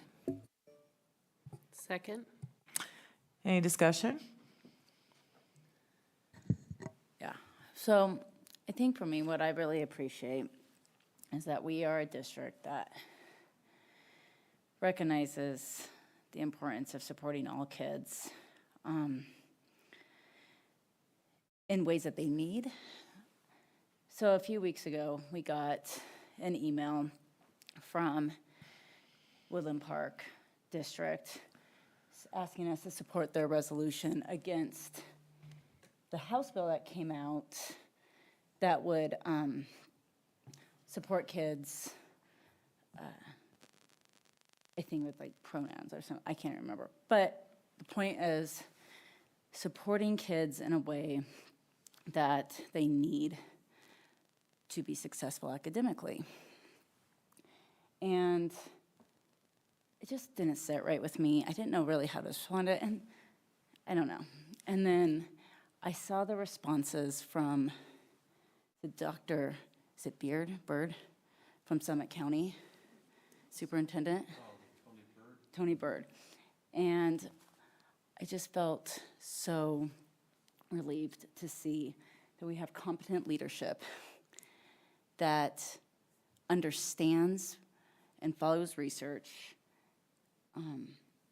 and set a pretty strong boundary with Woodland Park's leadership that they would never support a resolution going against kids. And I just feel really, and then I think Uray District followed suit, Montrose District followed suit with emails supporting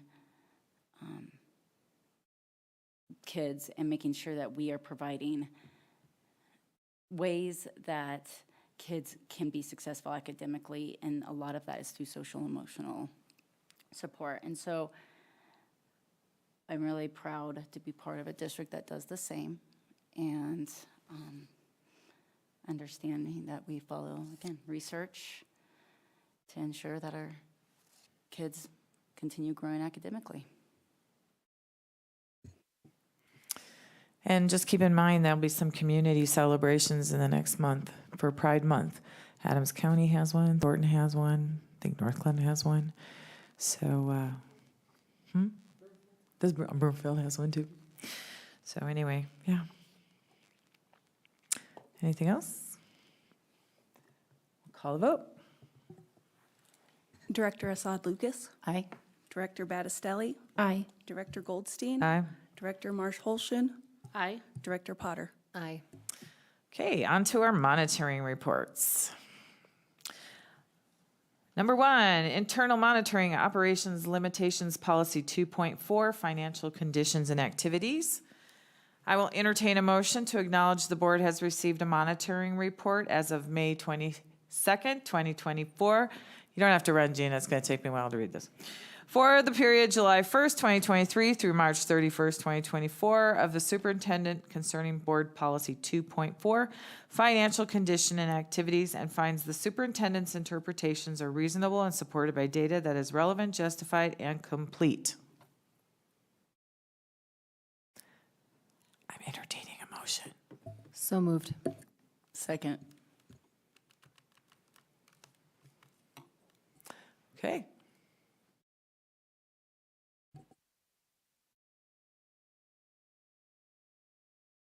All right, so I'm going to really speed through this one just because of how late it is. So internal monitoring report 2.4, we have this presentation, you have the attached actual report, and then you also have the quarterly financial statements.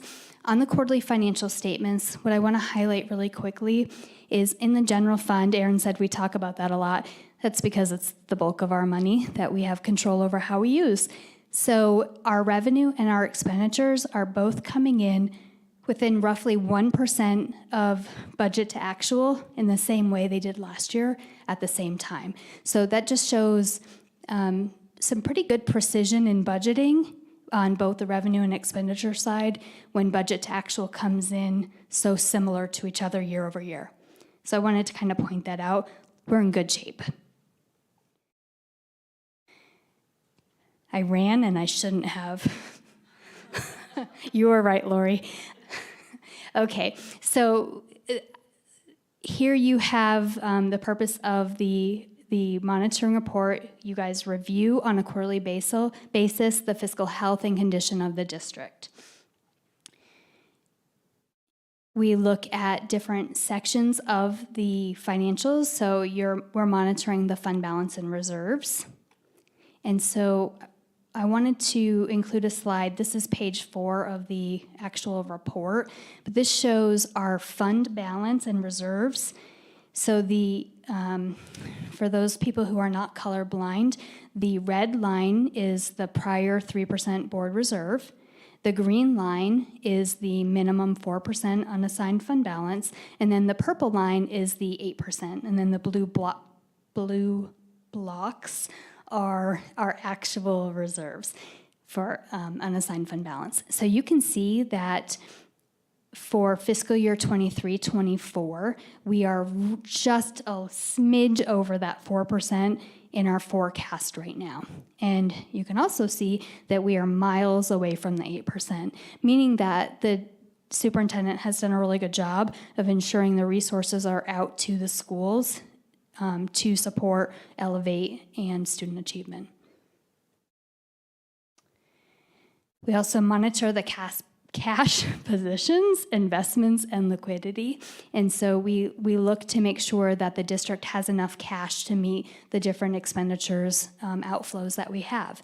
Something just thinking forward for next year is this will be a bit of a less concern because legislation was signed that will allow the state to fund us more equally every month, including our property taxes, so our local share and state.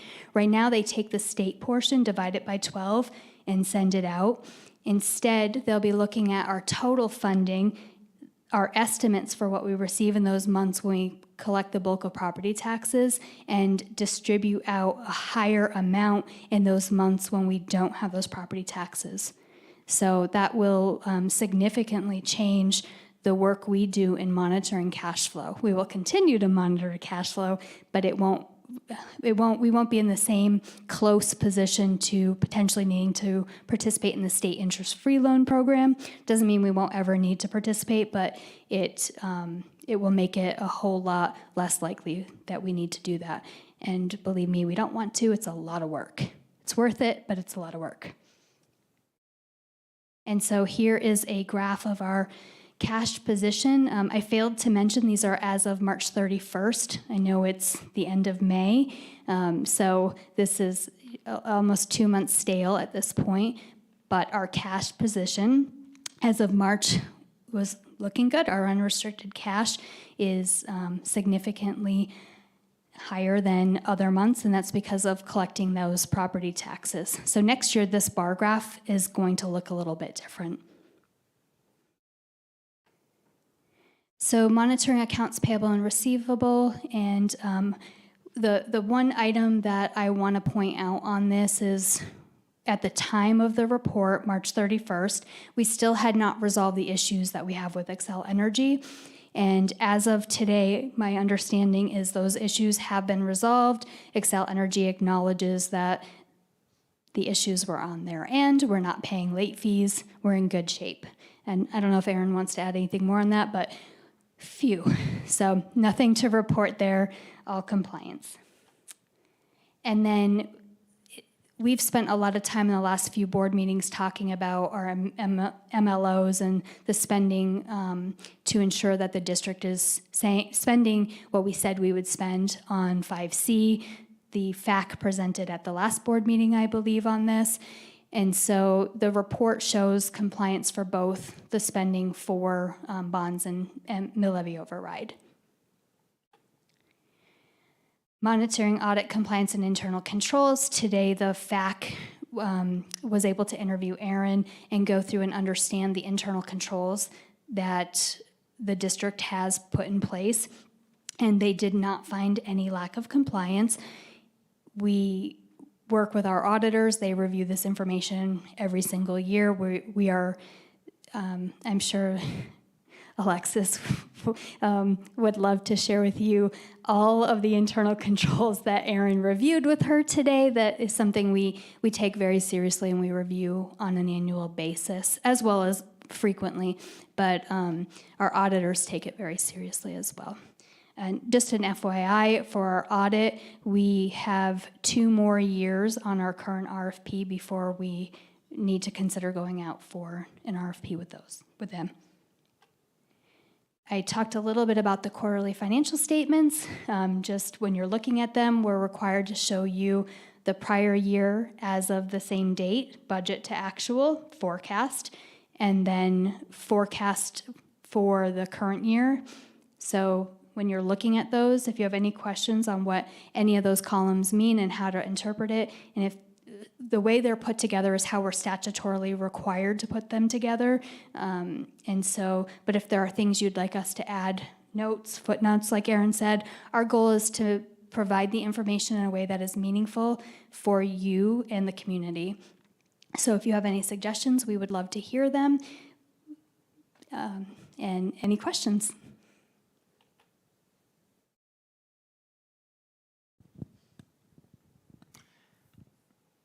All right, thank you. I guess we can call the vote.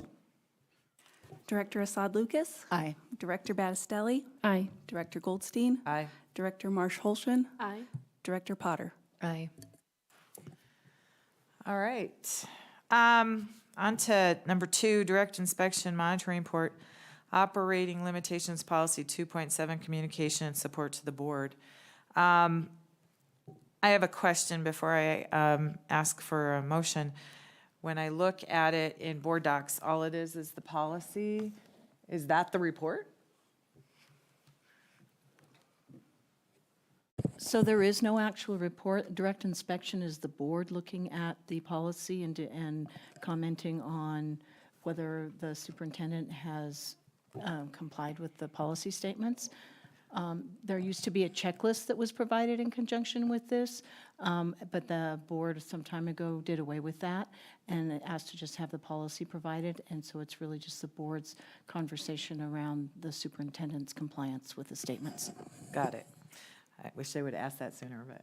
Laura, the other thing I would mention is I don't know that this motion that's in there and you haven't read it yet is the right one for this format. I think once upon a time, we were still, Joe and I, doing a monitoring report for this one, and now that you're doing direct inspection, I don't know that the language in there about receiving a monitoring report and references to interpretations is the right one. I think it's more along the lines of we've done a direct inspection about this report. There might be alternative language that Francis can share.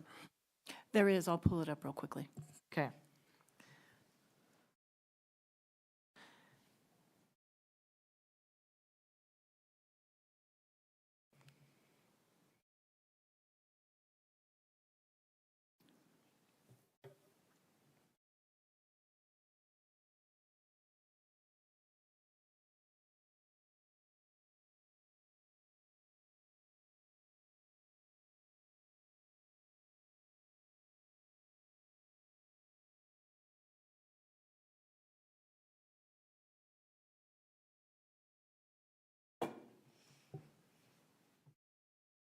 So the language, the language that has been used for this type of direct inspection monitoring last year and in previous years is the board acknowledges, sorry, I have to transpose this here. The board acknowledges conducting a direct inspection monitoring as of May 22nd, 2024 of the superintendent concerning board policy 2.7, communication and support to the board, and finds that the superintendent has complied with policy statements.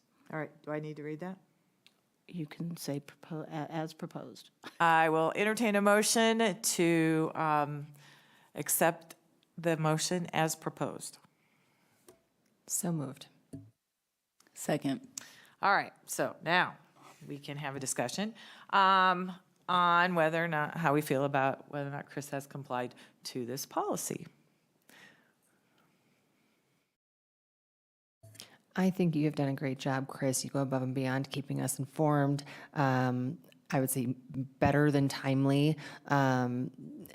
It's always detailed. It is anything you relay out to the community is in layman's terms that everyone can understand. And you are always available for questions, not only for us, but for community members that may have follow-up questions about something that you may have said. So I think you've done great.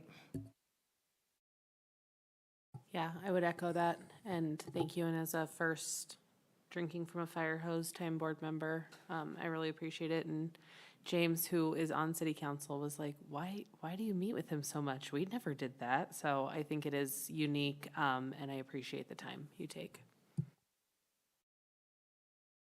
I mean, I have no issues, and I think I've challenged the whole communication thing throughout my first 4 or 5 months. So yeah, it's nothing, I've seen nothing but timeliness, and the reports are regular, and again, it's just based on what I know and what I see at this point. Yeah, same.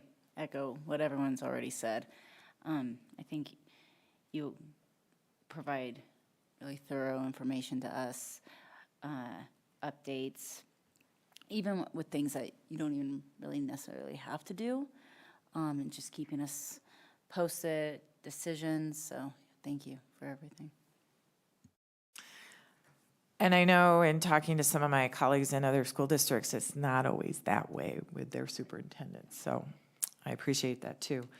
And it just kind of, Francis pointed something out to me that I never really thought about. They're always in the negative. All the policy governance statements are in the negative, if you think about it. I don't, well, but they are what they are. But anyway, we don't have to put you in the negative. So we give you an A- because it's good to stay hungry, right? I like that. I give you an A+ so you don't leave.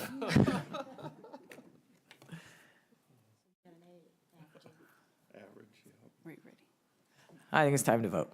We're getting a little punchy here.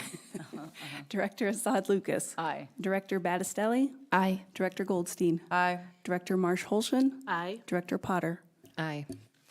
All right, on to internal monitoring report, operating limitations, policy 2.10, effective family, school, and community partnering. I see Marie McKenzie and I see Joe Ferdani. And my motion got cut off, but it's right here. Okay. Okay. I will entertain a motion to acknowledge that the board has received a monitoring report as of May 22nd, 2024 for the period July 1st, 2023 through June 30th, 2024 of the superintendent concerning board policy 2.10, family school partnerships and community engagement, and finds the superintendent's interpretations are reasonable and supported by data that is relevant, justified, and complete. So moved. Second. All right. Take it away, guys. Okay, you all have the monitoring report. Marie and I just wanted to give you a summary and just some of the high notes from the report itself. So a lot of 2.10, the data comes from our annual Family School Relationships Survey. And this was our 7th consecutive year of the survey, had nearly 4,500 parents and guardians participate.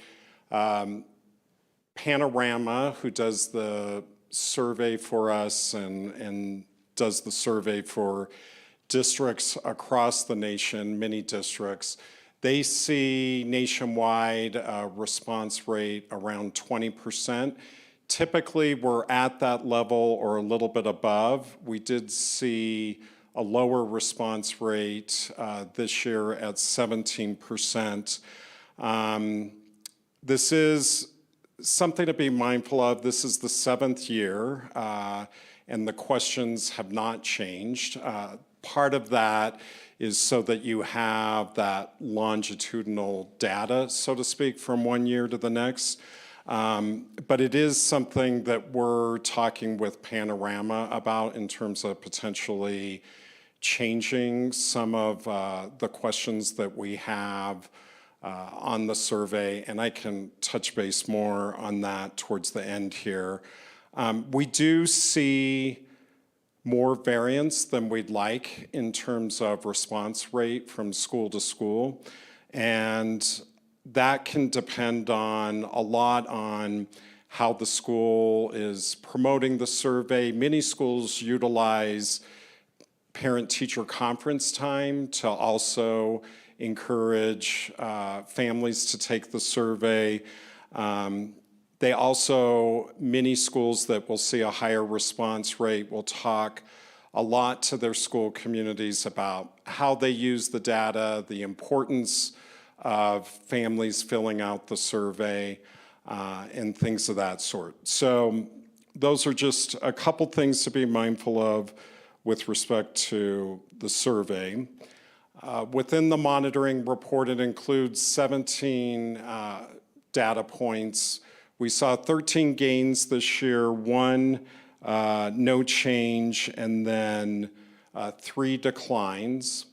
Some of the areas of strength, we saw more respondents this year believe their school values the diversity of children's backgrounds. That was up 3% from the last survey period.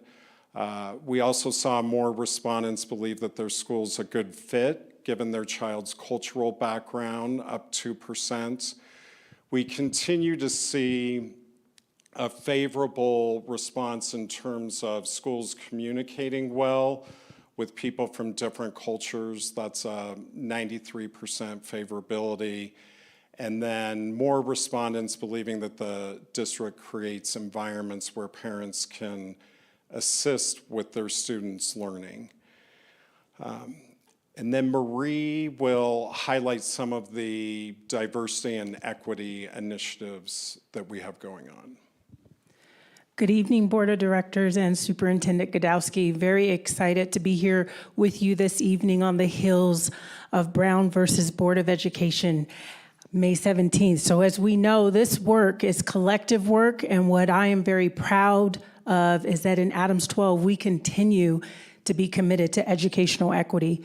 So you will see in that first bullet, the work that we have leaned into this year is really about that work that began with Brown versus Board of Education to ensure that our students have access to excellent learning experiences and that we're holding high expectations. So this year, alongside our curriculum and instruction team, we set forth to develop that vision, and that leads all of our professional learning throughout our system, really wanting to ensure that every student receives the support they need to reach their full potential. And all of our work is aligned to our standards and holding high expectations for students in that space. Other work that we're doing, P-Teach Pathways. We know in the work that we led in our equity audit, we listened to students. Student voice has told us loud and clear that our students have interest in seeing more staff and faculty who look and represent their backgrounds. What P-Teach Pathway does for us is takes our community and allows us to grow and develop and see the potential in our students to have opportunities to serve in Adams 12 as educators. So we're very excited about our P-Teach Pathway, very inspired to bring back our multilingual learners, first-generation college students, BIPOC individuals that can help promote a more inclusive learning environment here in Adams 12. Also, as you know, in our first year of our equity audit, we held listening sessions at all of our comprehensive high schools and our middle schools. We have started that work at the elementary level, working alongside leaders, again, to hear students' needs, to hear their perspectives, and really to address dehumanizing behaviors and languages so that we can ensure that we have a safe and inclusive learning environment. Also included here this year our newcomer resource fair. I feel like I ran up here too, Gina. talking quickly, but our newcomer resource fair on the heels of also having an influx of newcomer students. We heard loud and clear from our families through our family outreach liaisons that are in 26 of our schools that newcomer families wanted to know, what are additional ways that I can have resources to support my students? What are ways that I can look for housing? Also, they had strong interest in just wanting to know rights, resources that could support them in this space. And so we, this year, Equity and Engagement team, had a newcomer resource fair that was well attended. We had over 400 participants attend, and it was a huge success, so we will continue this next year. Also, want to highlight our Ukrainian refugee support. We, in our SFOP department, are able to fund an additional person to support in that space for our refugee families. And finally, our ARC Resource Fair, which is in collaboration with North Metro, and it provides valuable resources for our students and families who are working alongside to support students with disabilities. So we know that this work does not happen in isolation. Adams 12 is committed to equity and excellence and has been prior to there being an equity and engagement department. What we're able to do is to align those efforts and to ensure that that commitment stays strongly aligned to our vision.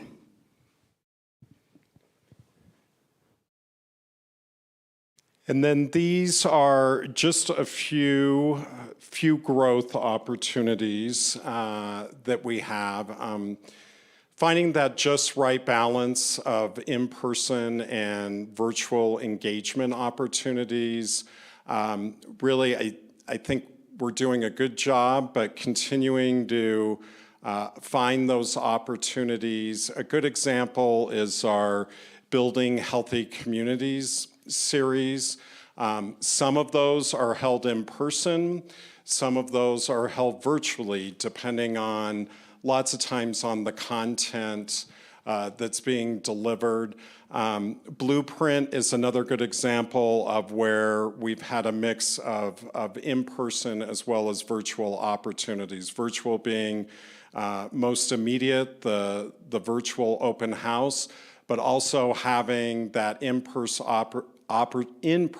opportunity for our Blueprint Task Force, where we have community members really digging into information, engaging in table group conversations. So those are things that we just continue to look at and make adjustments. You heard earlier this evening from DAC leadership in terms of continuing to grow engagement and partnering between the DAC and our SACs in schools, and really to identify across those SACs what are the best practices, and then how can those be rolled out to all of the school accountability committees throughout the district. And then I would say last, just continuing to leverage technology to enhance school-to-home connection. We have a number of, we translate all of our one-way messages, so to speak, that are going to families, but really, what are those platforms that can allow back and forth engagement in a family's home language, so that they can connect with a teacher in their home language, and then as the teacher connects back with them, it's translated back into their home language. And that's something as part of our budget, upcoming budget, that we're contemplating that two-way engagement platform that we'll be implementing next year. So I think that will go a long ways in terms of achieving that goal. So lastly, before taking any questions, I had kind of alluded to some opportunities to rethink some of the questions that we're asking on our annual survey. And I know, like right now, just to give you a sampling, when we're talking about staff-family relationships or family-staff relationships, some of the questions that families get on that survey is, Like, how often do you meet in person with teachers at your child's school? In the past year, how often have you visited your child's school? How involved have you been in fundraising efforts at your child's school? So now I want to share 3 of the questions that are on the staff survey about staff-family relationships. How friendly are your school's families towards you? How much do you trust that parents of the students at your school will treat you fairly? At your school, how respectful are the parents towards you? We would like to see mirroring those questions a little bit more with our families, so that we're also asking our families, at your school, how respectful is staff in their conversations with you?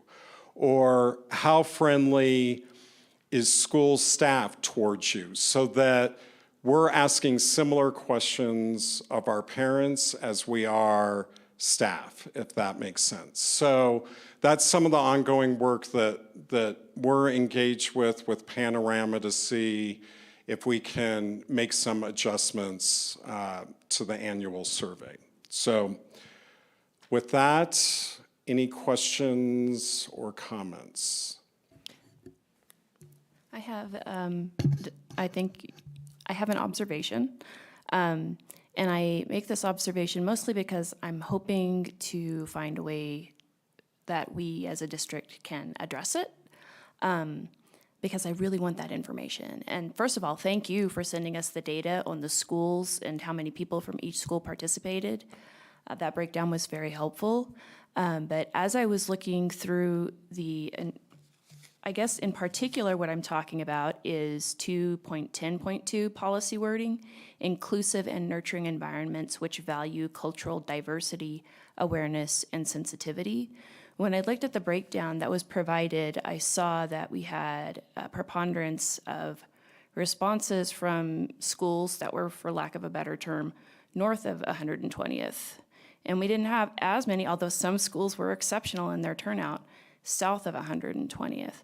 And the demographics too sort of reflected that. We had, I think, about 2,300 Caucasian families responding, and then we had, I think, around 1,200 or 1,300 Latinx families responding, and I didn't look into the other factors or variables. But that, it seems like a discrepancy, given that our school population is actually more like 46 and 43%. And it makes me worry that we're not really getting a sense of how well we're doing here. So I don't know what we can do to get schools to get those surveys out there and get our parents responding and getting them feeling like they'll get a response. But really, that's what my ultimate goal is in bringing this out, is I just want to see, I want that full portrait. So I don't know what we can do, but I'm just putting that ask out there and hoping we can see something wonderful in 3 years. So, yeah. And we do, thank you for the observation, because we do see some of our, even this year, some of our Title I schools with pretty significant participation rate. Rocky Mountain Elementary had 36%, Centennial had 44%, but we'd like to see that across the board. And I think there are, depending on the school, in terms of, again, opportunities at parent-teacher conferences. Some schools do competitions to get parents or families to fill out surveys, just creating more opportunities for them to provide that feedback. And I know our family liaisons as well, being able to engage with families and encourage them to take the survey. I don't know if there's other thoughts in that area. I would say too, to the point of the family outreach liaison, in 26 of our schools, we do have family outreach liaison serving. This fall, we plan to have a family outreach liaison summit in partnership with a FOL, our Family Outreach Liaison, and principals. And part of those conversations will be to look at this data collectively together and think about, relative to the context of your school, what are ways that we can work together to partner with families, that learning partnership where they understand the purpose and value of this tool. What we have heard from families is they prefer in-person conversations, personal touches. Surveys aren't always the way in which they want the information. So as we continue to lean in, I think we really have to go to the stakeholders who we are wanting that communication from. And that was the next thing I was going to say, is if we can't get the full portrait from the Panorama survey, what other avenues or sources of evidence are available to us to really create a robust picture? And I think focus groups, talking with the families in that capacity would be fantastic. I have another question. I was looking at one of the attachments, and the data around staff-family relationships really jumped out at me. The approximate national percentile is 60%, and we're at 20%. And a lot of the other areas, it says custom, but we seem to be doing much better. So can you help me understand why that one seems to be so far below the national average? Which one specifically? The summary of Potter. 2024 Panorama Family Survey data at district level. Yeah,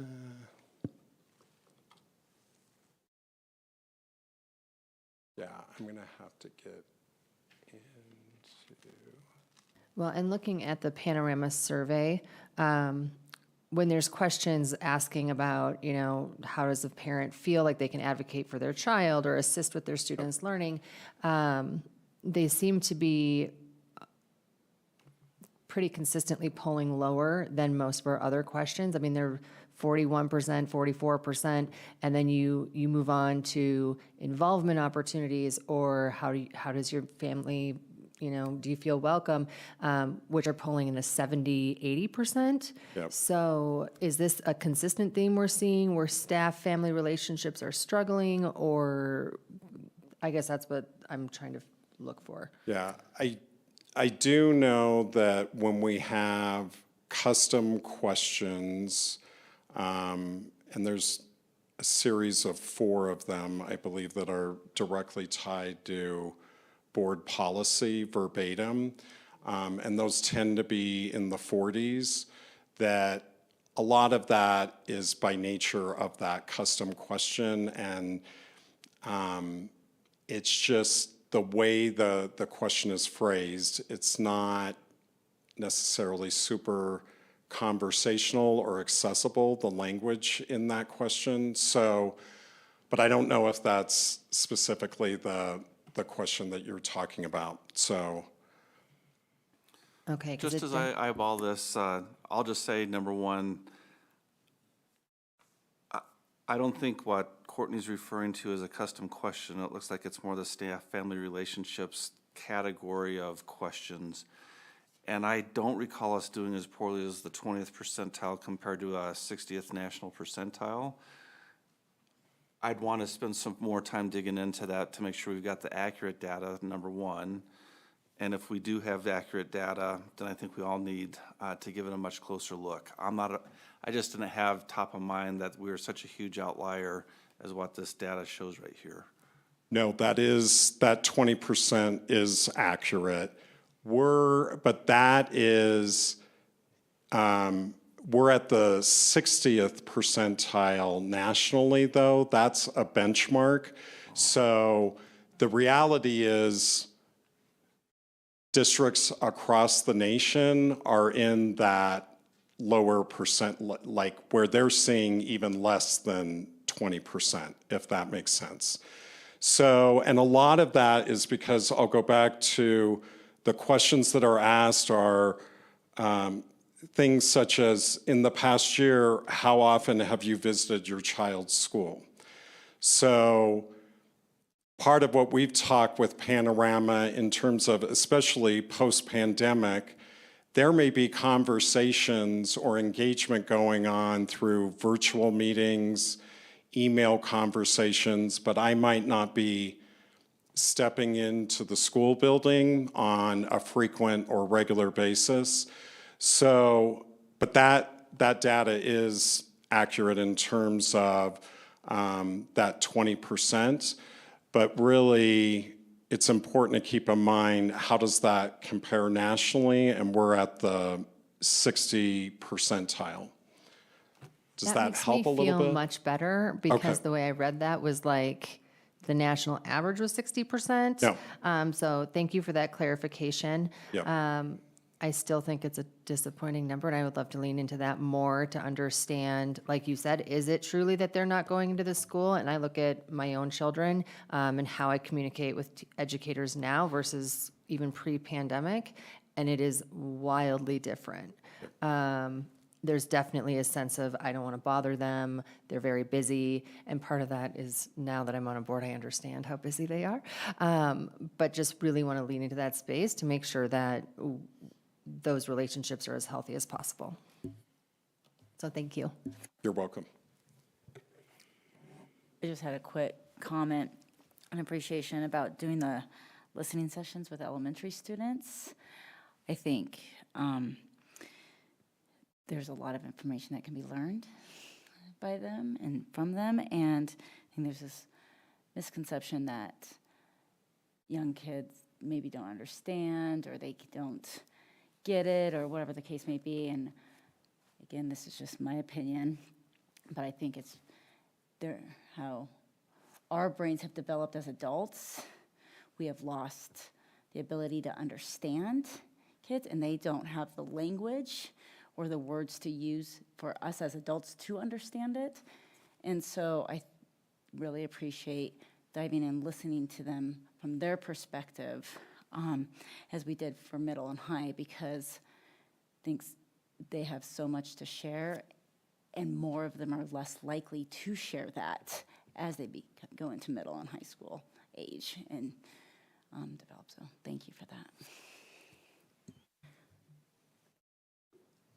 The other thing I was going to just say is, Marie, I think or Ms. McKenzie, you've been in this role for what, 3 years, and this is, how long has it been?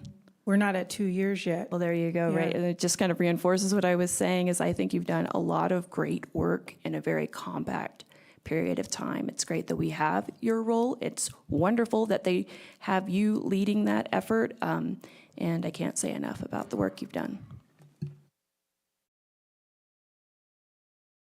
Thank you.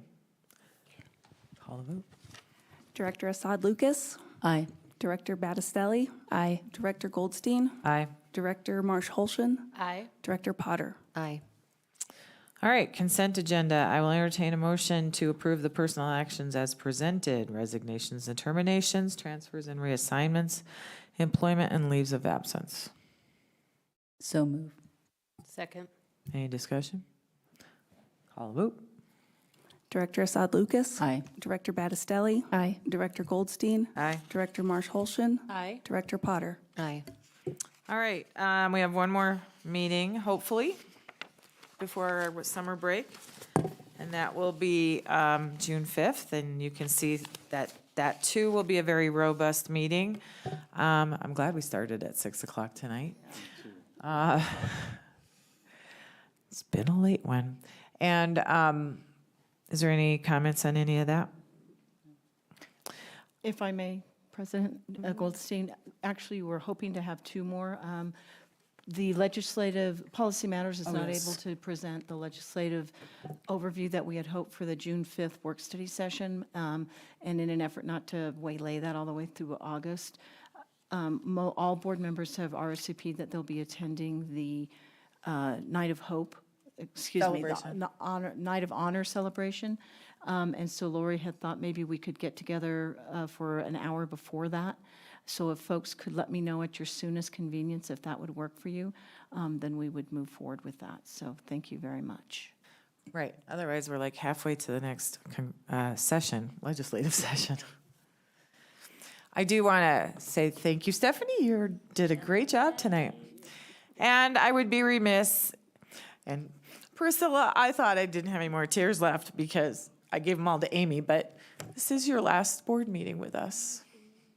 And I just personally want to say thank you for everything, since you came on board with us, and we'll celebrate you in a little bit, but I just wanted to recognize that.